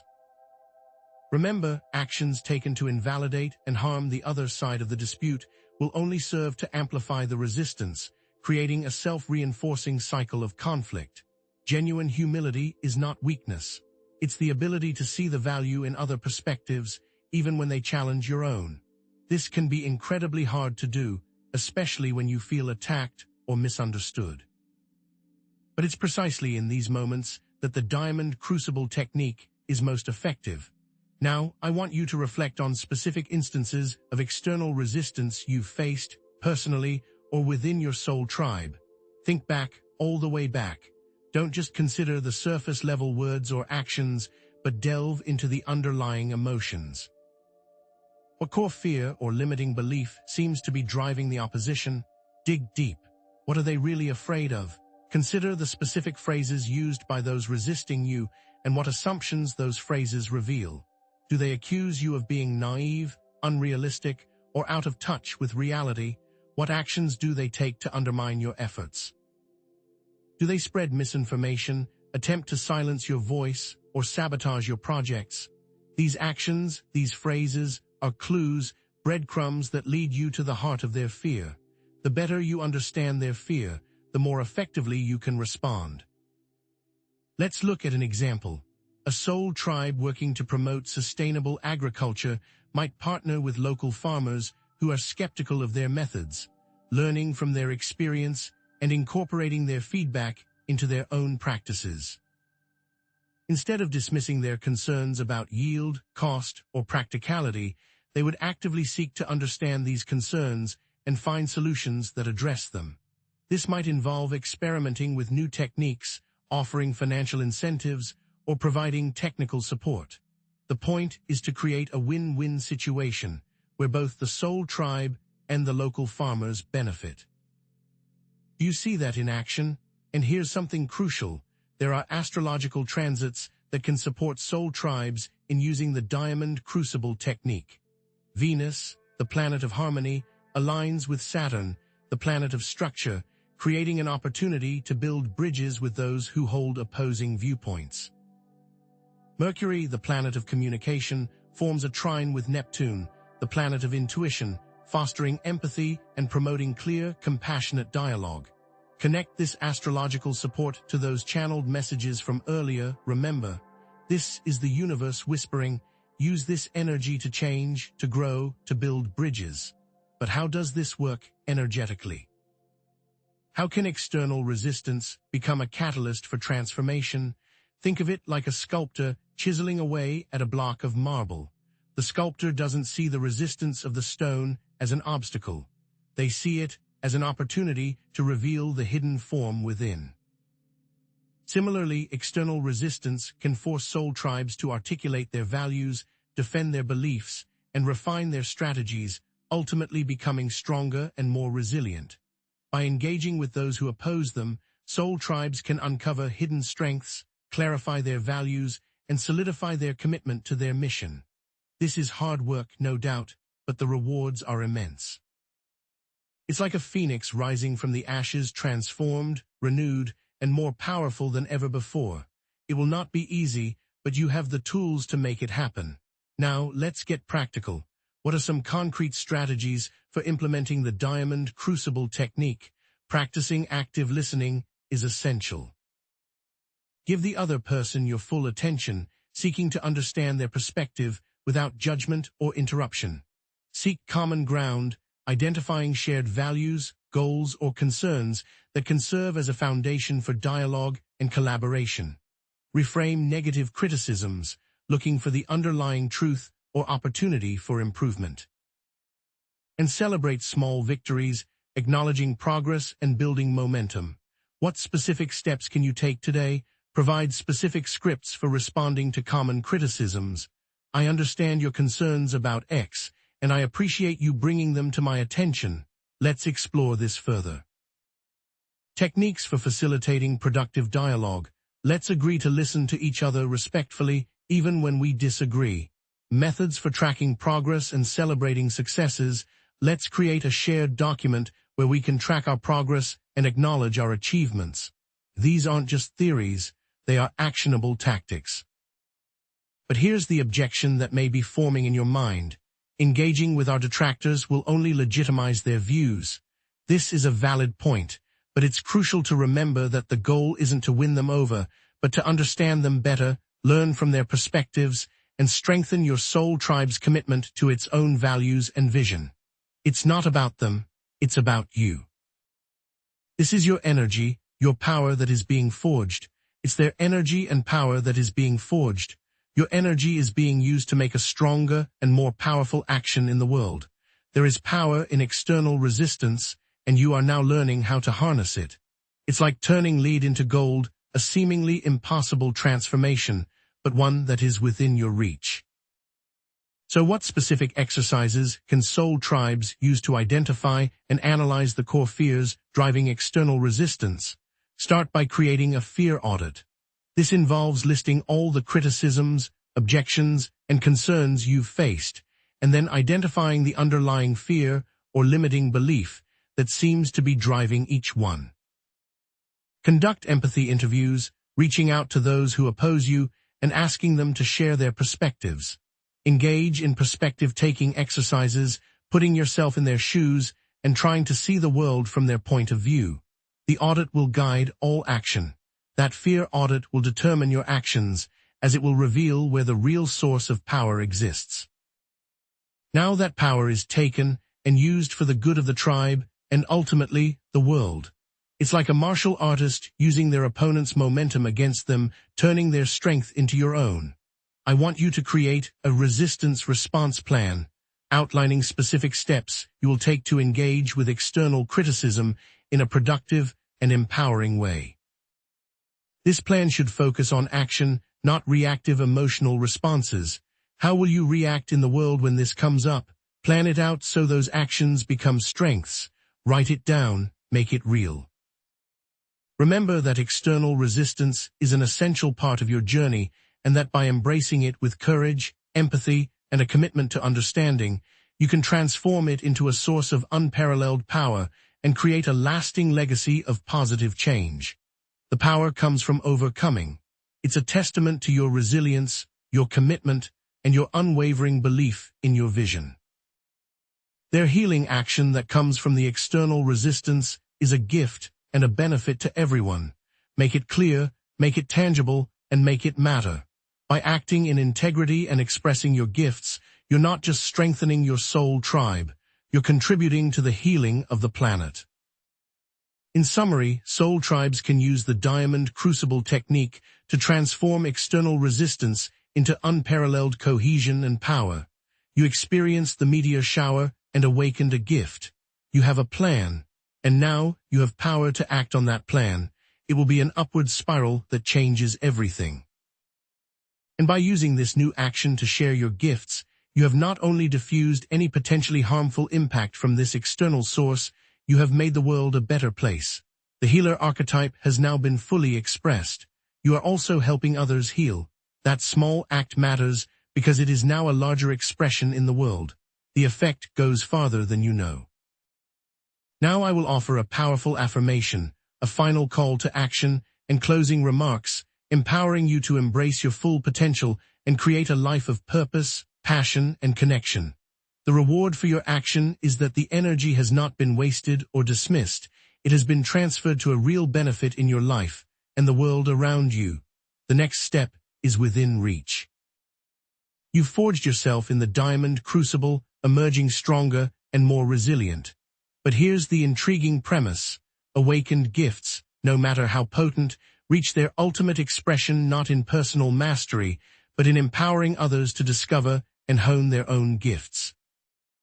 Think of it as a final exam, one where the true measure of your success lies not in what you can do, but in what your students achieve.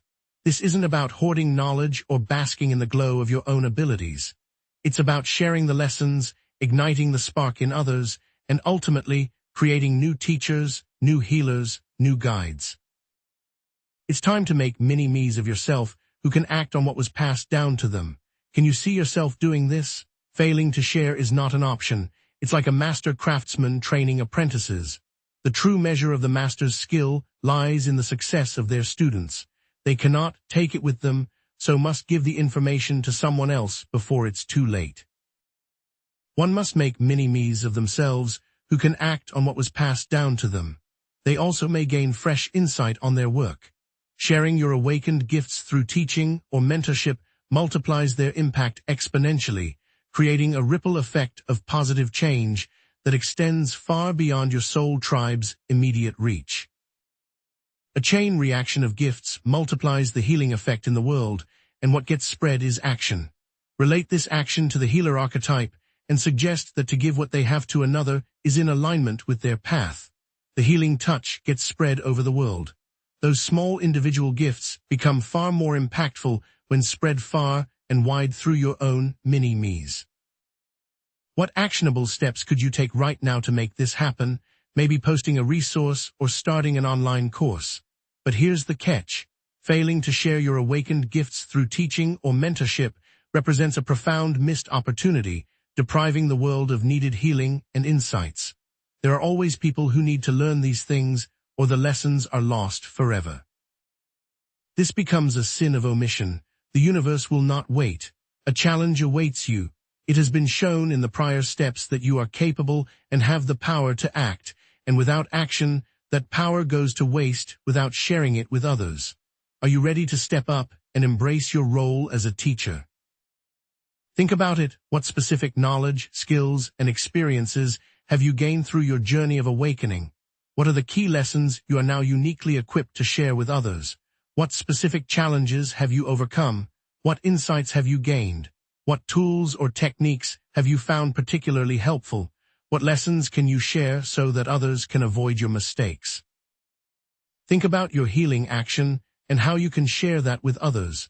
Perhaps you struggled with connecting to your intuition, but you've now developed a reliable system for receiving guidance. Share that system. Let's look at some examples of individuals who have transformed their lives and the lives of others by embracing their role as teachers or mentors, highlighting the tangible benefits they have experienced and providing details on their specific actions that others can copy right now. Consider a viewer who has successfully overcome their fear of visibility. They might mentor others who are struggling to share their voices, providing specific guidance, encouragement, and practical tips. Their knowledge will enable them to mentor others to do what they've already done. Those steps might include creating a safe online space for sharing, offering constructive feedback on practice videos, and celebrating small victories. But here's the twist. Specific astrological transits can support you in embracing your role as teachers or mentors, focusing on alignments that promote communication, empathy, and the ability to inspire others, so you know this action will give you a boost from the event horizon. Take the transits involving planets Mercury, Jupiter, and Neptune, and what their interactions could mean to actions the audience is taking. If Mercury, planet of communication, is in harmonious aspect to Jupiter, planet of expansion, it can enhance your ability to articulate complex ideas in a clear and engaging way. Neptune, the planet of compassion, influencing Jupiter, can bring a deeper level of empathy to your teaching style. Remember that these were insights shared at the start of this video. Now is the time to give it to someone else and get even more benefit. Have you considered the energetic dynamics of teaching and mentorship? Because sharing awakened gifts not only benefits others, but also amplifies your own knowledge, understanding, and spiritual growth, connecting with themes and statements made in prior videos. Teaching is a form of active recall that reinforces existing knowledge, identifies gaps in understanding, and stimulates new insights, adding new detail. It also aligns with the healer archetype by spreading what was gained to others who now have new life. It's a virtuous cycle of learning, sharing, and growing, propelled by the energy of the AQUARIID meteor shower. What practical strategies can you use to become an effective teacher or mentor? It isn't enough to simply dump the information. It is essential to be a mentor, to be a healer. Create a list of steps. Start by practicing active listening, giving your full attention, and seeking to understand their perspective without judgment. Then, providing constructive feedback, focusing on strengths, and offering specific suggestions for improvement. Set clear expectations, establishing boundaries, and communicating what you expect from your students. And create a safe and supportive learning environment, fostering trust, respect, and open communication. You might be objecting, saying, "I'm not qualified to teach others." But everyone has unique knowledge, skills, and experiences to share, and the most effective teachers are often those who are willing to be vulnerable, authentic, and relatable to their students. The focus is on being a human, not an expert, a guide, a helping hand on the road. Remember, you don't need a PhD to make a difference in someone's life. It is enough that they see that your actions have made changes. If the actions align to healing, you are already qualified. Share your authentic journey, your struggles, and your triumphs. The truth is, this is your moment. What specific exercises can you do to identify your teaching sweet spot, the intersection of your passions, skills, and the needs of others, providing specific resources or actions for right now so that you take the next step? Make a list of the skills or lessons that you want to share with the world. Use social media to announce it, and make a plan. Have the first lesson available in 1 week. This action matters because you are ready. Take concrete action to share your awakened gifts with others, such as offering a workshop, creating an online course, mentoring a younger person, or writing a book or blog, showing how to get started with small, concrete steps. Make that announcement on social media of the things you have to teach and guide and heal. Commit to taking that first step, no matter how small it may seem. The simple act of putting your intention out into the universe is a powerful way to begin. The reward is immeasurable. By sharing your awakened gifts through teaching or mentorship, you are not only empowering others, but also contributing to a more just, compassionate, and interconnected world, and aligning with your soul's mission. All the work that went into that lesson matters, and that gift, to give it to someone else, provides an impact that matters, with an emphasis on healing. Are you now ready to act and be real? Here is a plan you can use right now. The meteor shower has sparked an awakening, and all of this knowledge is what has happened since. The goal is the healing and expression of these gifts, not to sit alone. Make it a full plan to be something actionable. Consider the impact of that ripple effect and the potential for positive change. The reward for you will be knowing you helped. The fulfillment you get from impacting the lives of others is just the beginning. As you fully embrace your role as a teacher or mentor, you will not only experience a profound sense of purpose and fulfillment, but also unlock new levels of abundance, joy, and connection in your own life, empowering you to act now for yourself and for the people you will impact. That feeling and validation and completion is what this entire video has been building towards. There will also be a link to something new, where those people can teach the things they have learned.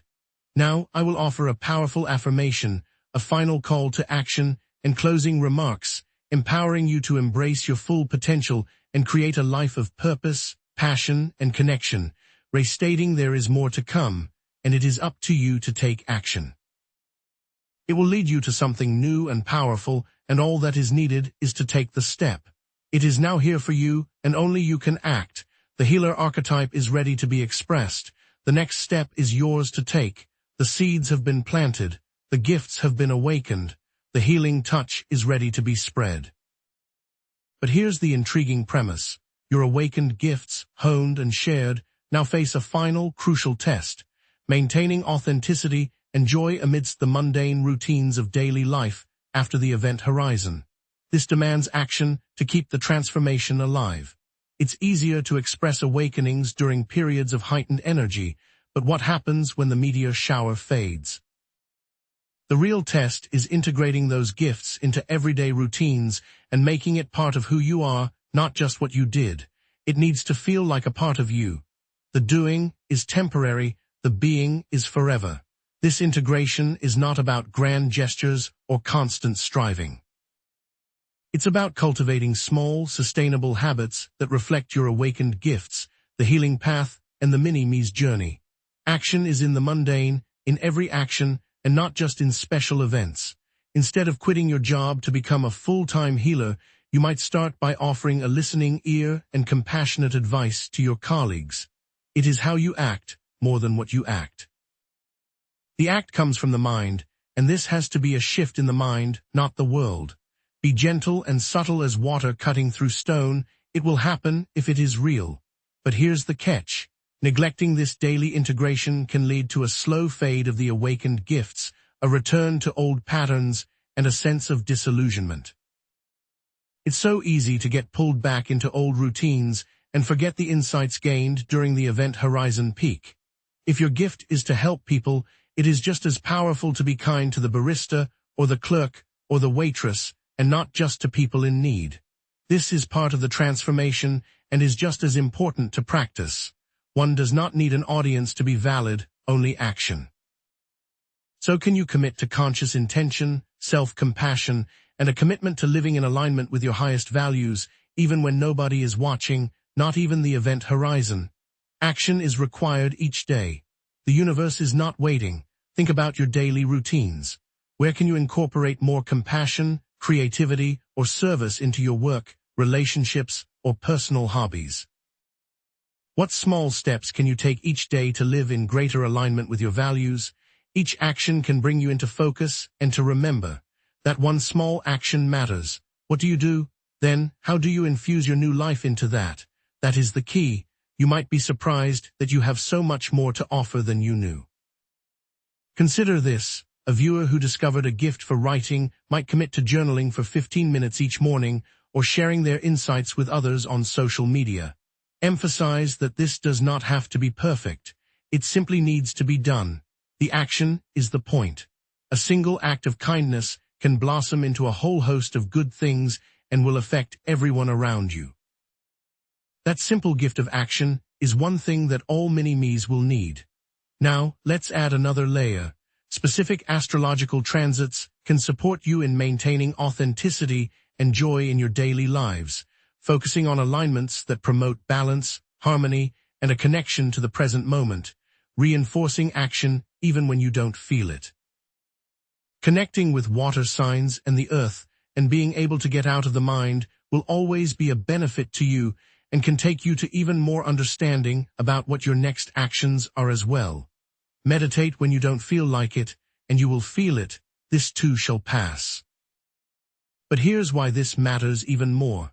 Small, consistent actions can create lasting change by rewiring the brain and reinforcing positive patterns of behavior, making permanent alterations in who you are. This is a game changer. This is not a simple task. Consider neuroplasticity and how repeated actions strengthen neural pathways, making it easier to embody desired qualities and express awakened gifts, with the action being the path forward. Each small and deliberate step brings you closer to being a healer and helps you to embody the archetypes on display. The journey does not end. Are you tracking? How many habits are you tracking? These mini-me healers need you, so find yourself and find what actions you're taking and get on the path to take those. The test awaits. This is how. Using a habit tracker app, joining a supportive community, or partnering with a friend who shares similar goals, sharing the action and the good in this action. It might be that the audience member commits to meditation or even an action for each sign. It matters more if you care for all of them. It just needs to be done. Here's the twist. You might be thinking, I'm too busy to add anything else to my plate, emphasizing that integrating awakened gifts into daily life doesn't require a massive overhaul, but rather a series of small, intentional choices that can be woven into existing routines, taking the actions already done and simply thinking about how those actions do good and add some spice to life. Prioritizing self-care, setting boundaries, and delegating tasks to create more space for activities that nourish the soul and express awakened gifts, so those simple acts align and all that you do is a path to the new actions. But it doesn't stop there. Find your daily action anchors, the small, enjoyable activities that can serve as reminders to connect with your awakened gifts and express your authentic selves, acting through the now, charged up, and more empathic healer archetype. Incorporating a mindful moment into your morning coffee routine, listening to inspiring music during your commute, or practicing gratitude before bed will help you to ground yourself and give you the power you need. It is what heals us, and we must spread it to the world. This leads to the final step. Create a daily integration plan, outlining specific actions you will take each day to weave your awakened gifts and your healing intentions into the fabric of your lives, making this something real and tangible that can be used right now. Make a schedule for each act, each day, and create the intention. This is not a test. This is simply for you. Here is the most important point. The journey of awakening is a lifelong process, and by committing to daily integration, you can create a life of purpose, joy, and authenticity that radiates outwards, inspiring others to discover and express their own unique gifts, and in so doing bringing more and more mini-me's to the audience. This is not just something to be shared, this is the key. There is great power here. Now, teach the mini-me's. You are ready and the world needs it. So now you understand the importance of action. Here is what you need to know. Maintaining authenticity and joy in daily life requires a conscious commitment to integrating awakened gifts into existing routines, and that these small, consistent actions can create lasting transformation, restating there is a test that can now be passed and a journey that has no end. It is now the test. From meteor shower to action every day, you will not fail. Each small step you take moves your healing gifts into the world, making each of the mini-me's more powerful to move the wave of light all across the earth, and to help and heal all the hurt and pain of every human. This action and the spreading of the wave of healing is what is needed for the mini-me's that you are now creating. There is power in this. Embrace this path, and you will change and help all you touch. What awaits you on this journey? In the next segment, I will offer a powerful affirmation, a final call to action, and closing remarks, empowering you to embrace your full potential and create a life of purpose, passion, and connection, preparing you to move forward. It has been stated that the goal of the event horizon is the power of change, and now you are there to take your power to a world that needs it. So embrace the journey to the new actions for this new path that is yours. The awakened gifts are now active, the healing touch has been shared, the mini-me's are ready to act, but even now there is a risk if truth is not the foundation. All awakened gifts, even when shared and refined, can become unbalanced or misdirected if they are not grounded in a clear, unwavering commitment to truth. Without it, gifts lose their direction, lose their value, and all the work can be lost and never fully realized. Is your path truly the path to light, or has ego taken over and you have just become another shadow in the world? Here's the thing, truth is not a fixed, external concept. It's a constantly evolving, deeply personal compass that must be recalibrated through ongoing self-reflection, courageous questioning, and a willingness to challenge your own beliefs, especially in response to outside attack. It's so easy to fall into dogma, groupthink, or self-serving narratives, even within your own soul tribe. Maintaining a commitment to truth requires a willingness to step outside your comfort zone and explore uncomfortable perspectives, and action has to be taken to rediscover the original reason for the healing path. Remember the oath you took. Neglecting this commitment to truth can lead to a distortion of awakened gifts, turning them into tools of manipulation, control, or self-deception. If you have power, it will be tested. If you're walking the healer archetype, it is always about doing good. That is the key. Without integrity, gifts can become curses. Without humility, they can become weapons. Without self-awareness, they can become traps. You are walking a path of light. If a teacher claims to be able to heal, they must provide a good example of action in their own life. And if they claim a special knowledge of the truth that no one else does, run. Think about it.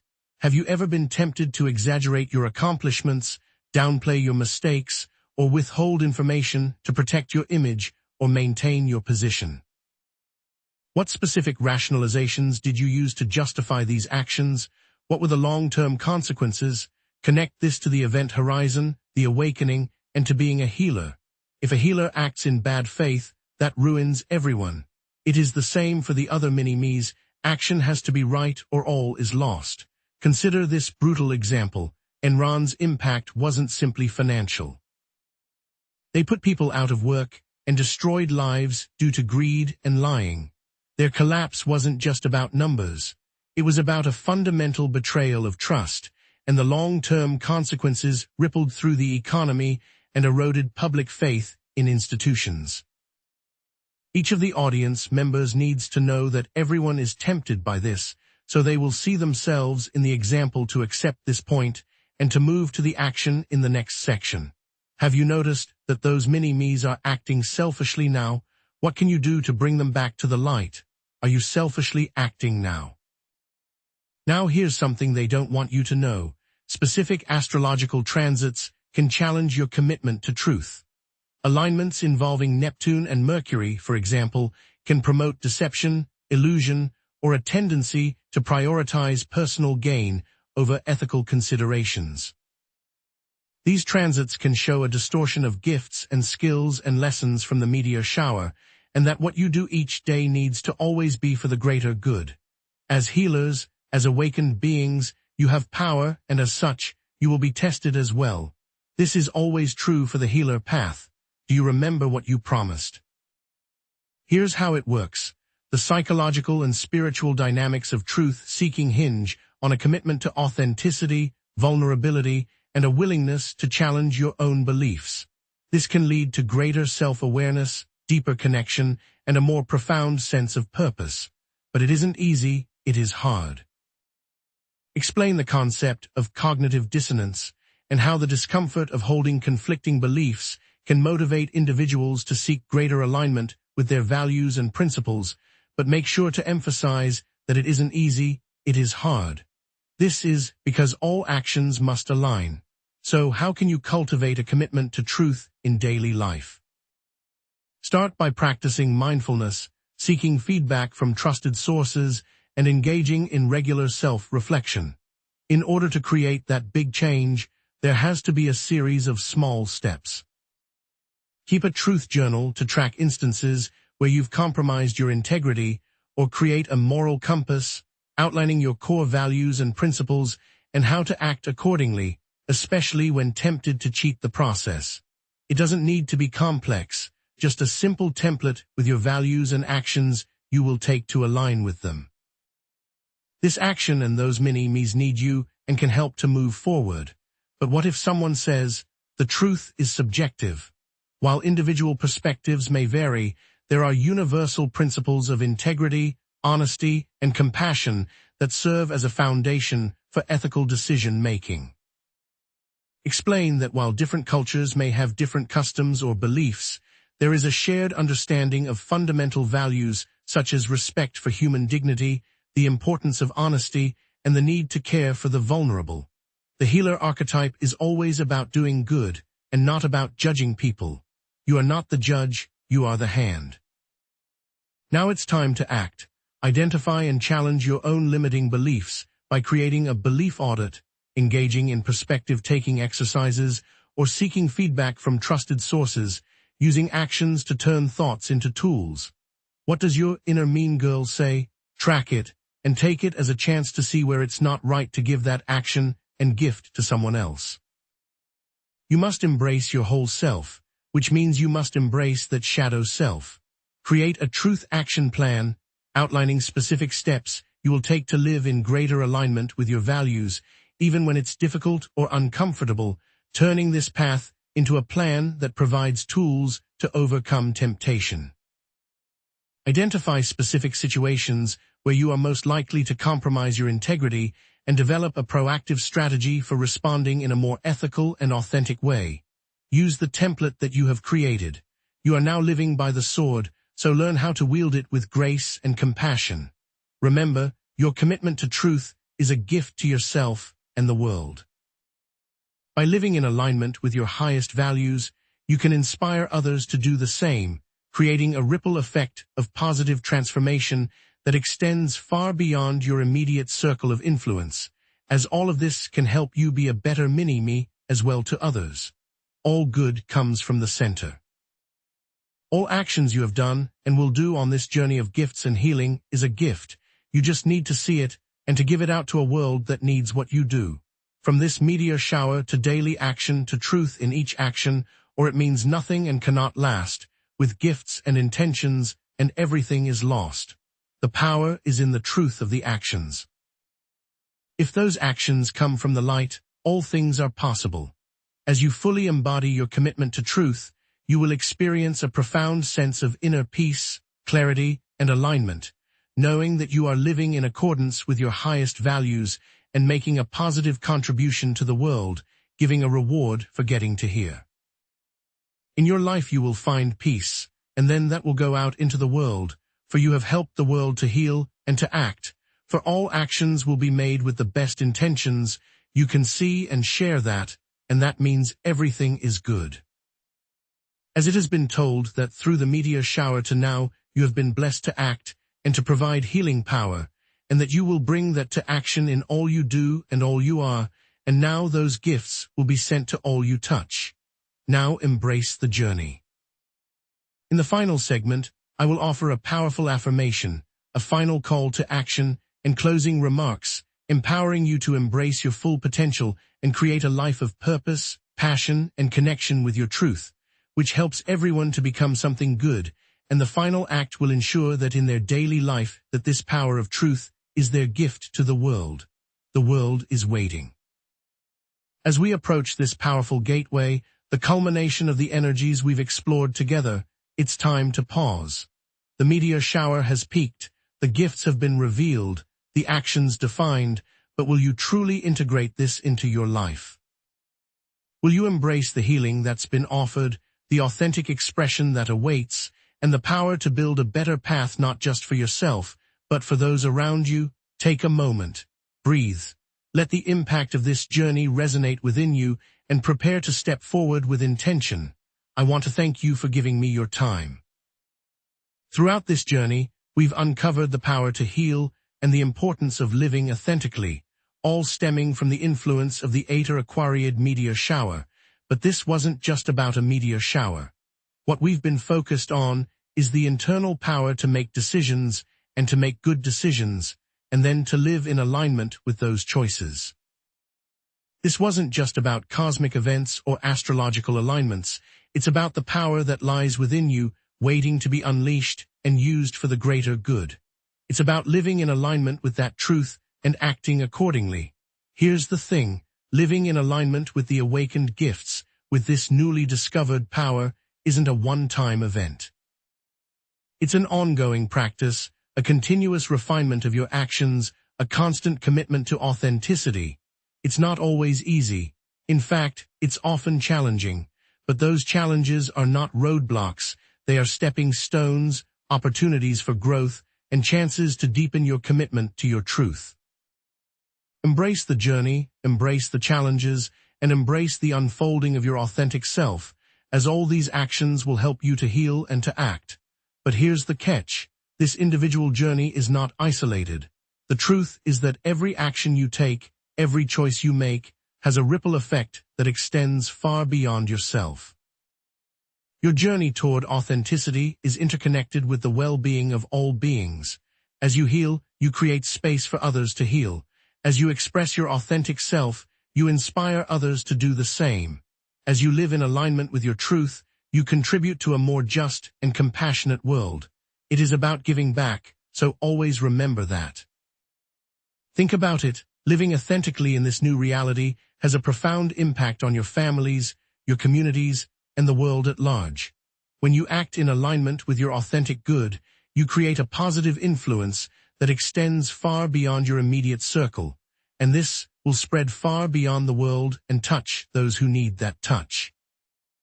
Every small action you take to share your gifts, to express your truth, to live in alignment with your values, has a ripple effect. It contributes to the collective shift towards a more just, compassionate, and sustainable world. Remember, your journey matters, and you are now equipped to act for the greater good. Therefore, I want you to know that you are not alone. You have been chosen to act as a healer, to embody your unique gifts, and to contribute to the transformation of the world. You are supported, you are loved, and you are capable of achieving far more than you can imagine. The universe is conspiring in your favor, and you have the power to create a life filled with purpose, passion, and joy. There are mini-me's all around you. Know this has been a transformative journey. You have uncovered hidden strengths, awakened dormant gifts, and gained the power to transform not only your own life, but the world around you. Through the actions you take, through the choices you make, and through the embodiment of your unique potential, you have the ability to create a life of purpose, passion, and connection. Now is the time. I encourage you to share your experiences, your insights, and your awakened gifts with the world. Create a supportive community of healers, connect with others on social media, and continue to support each other on this journey.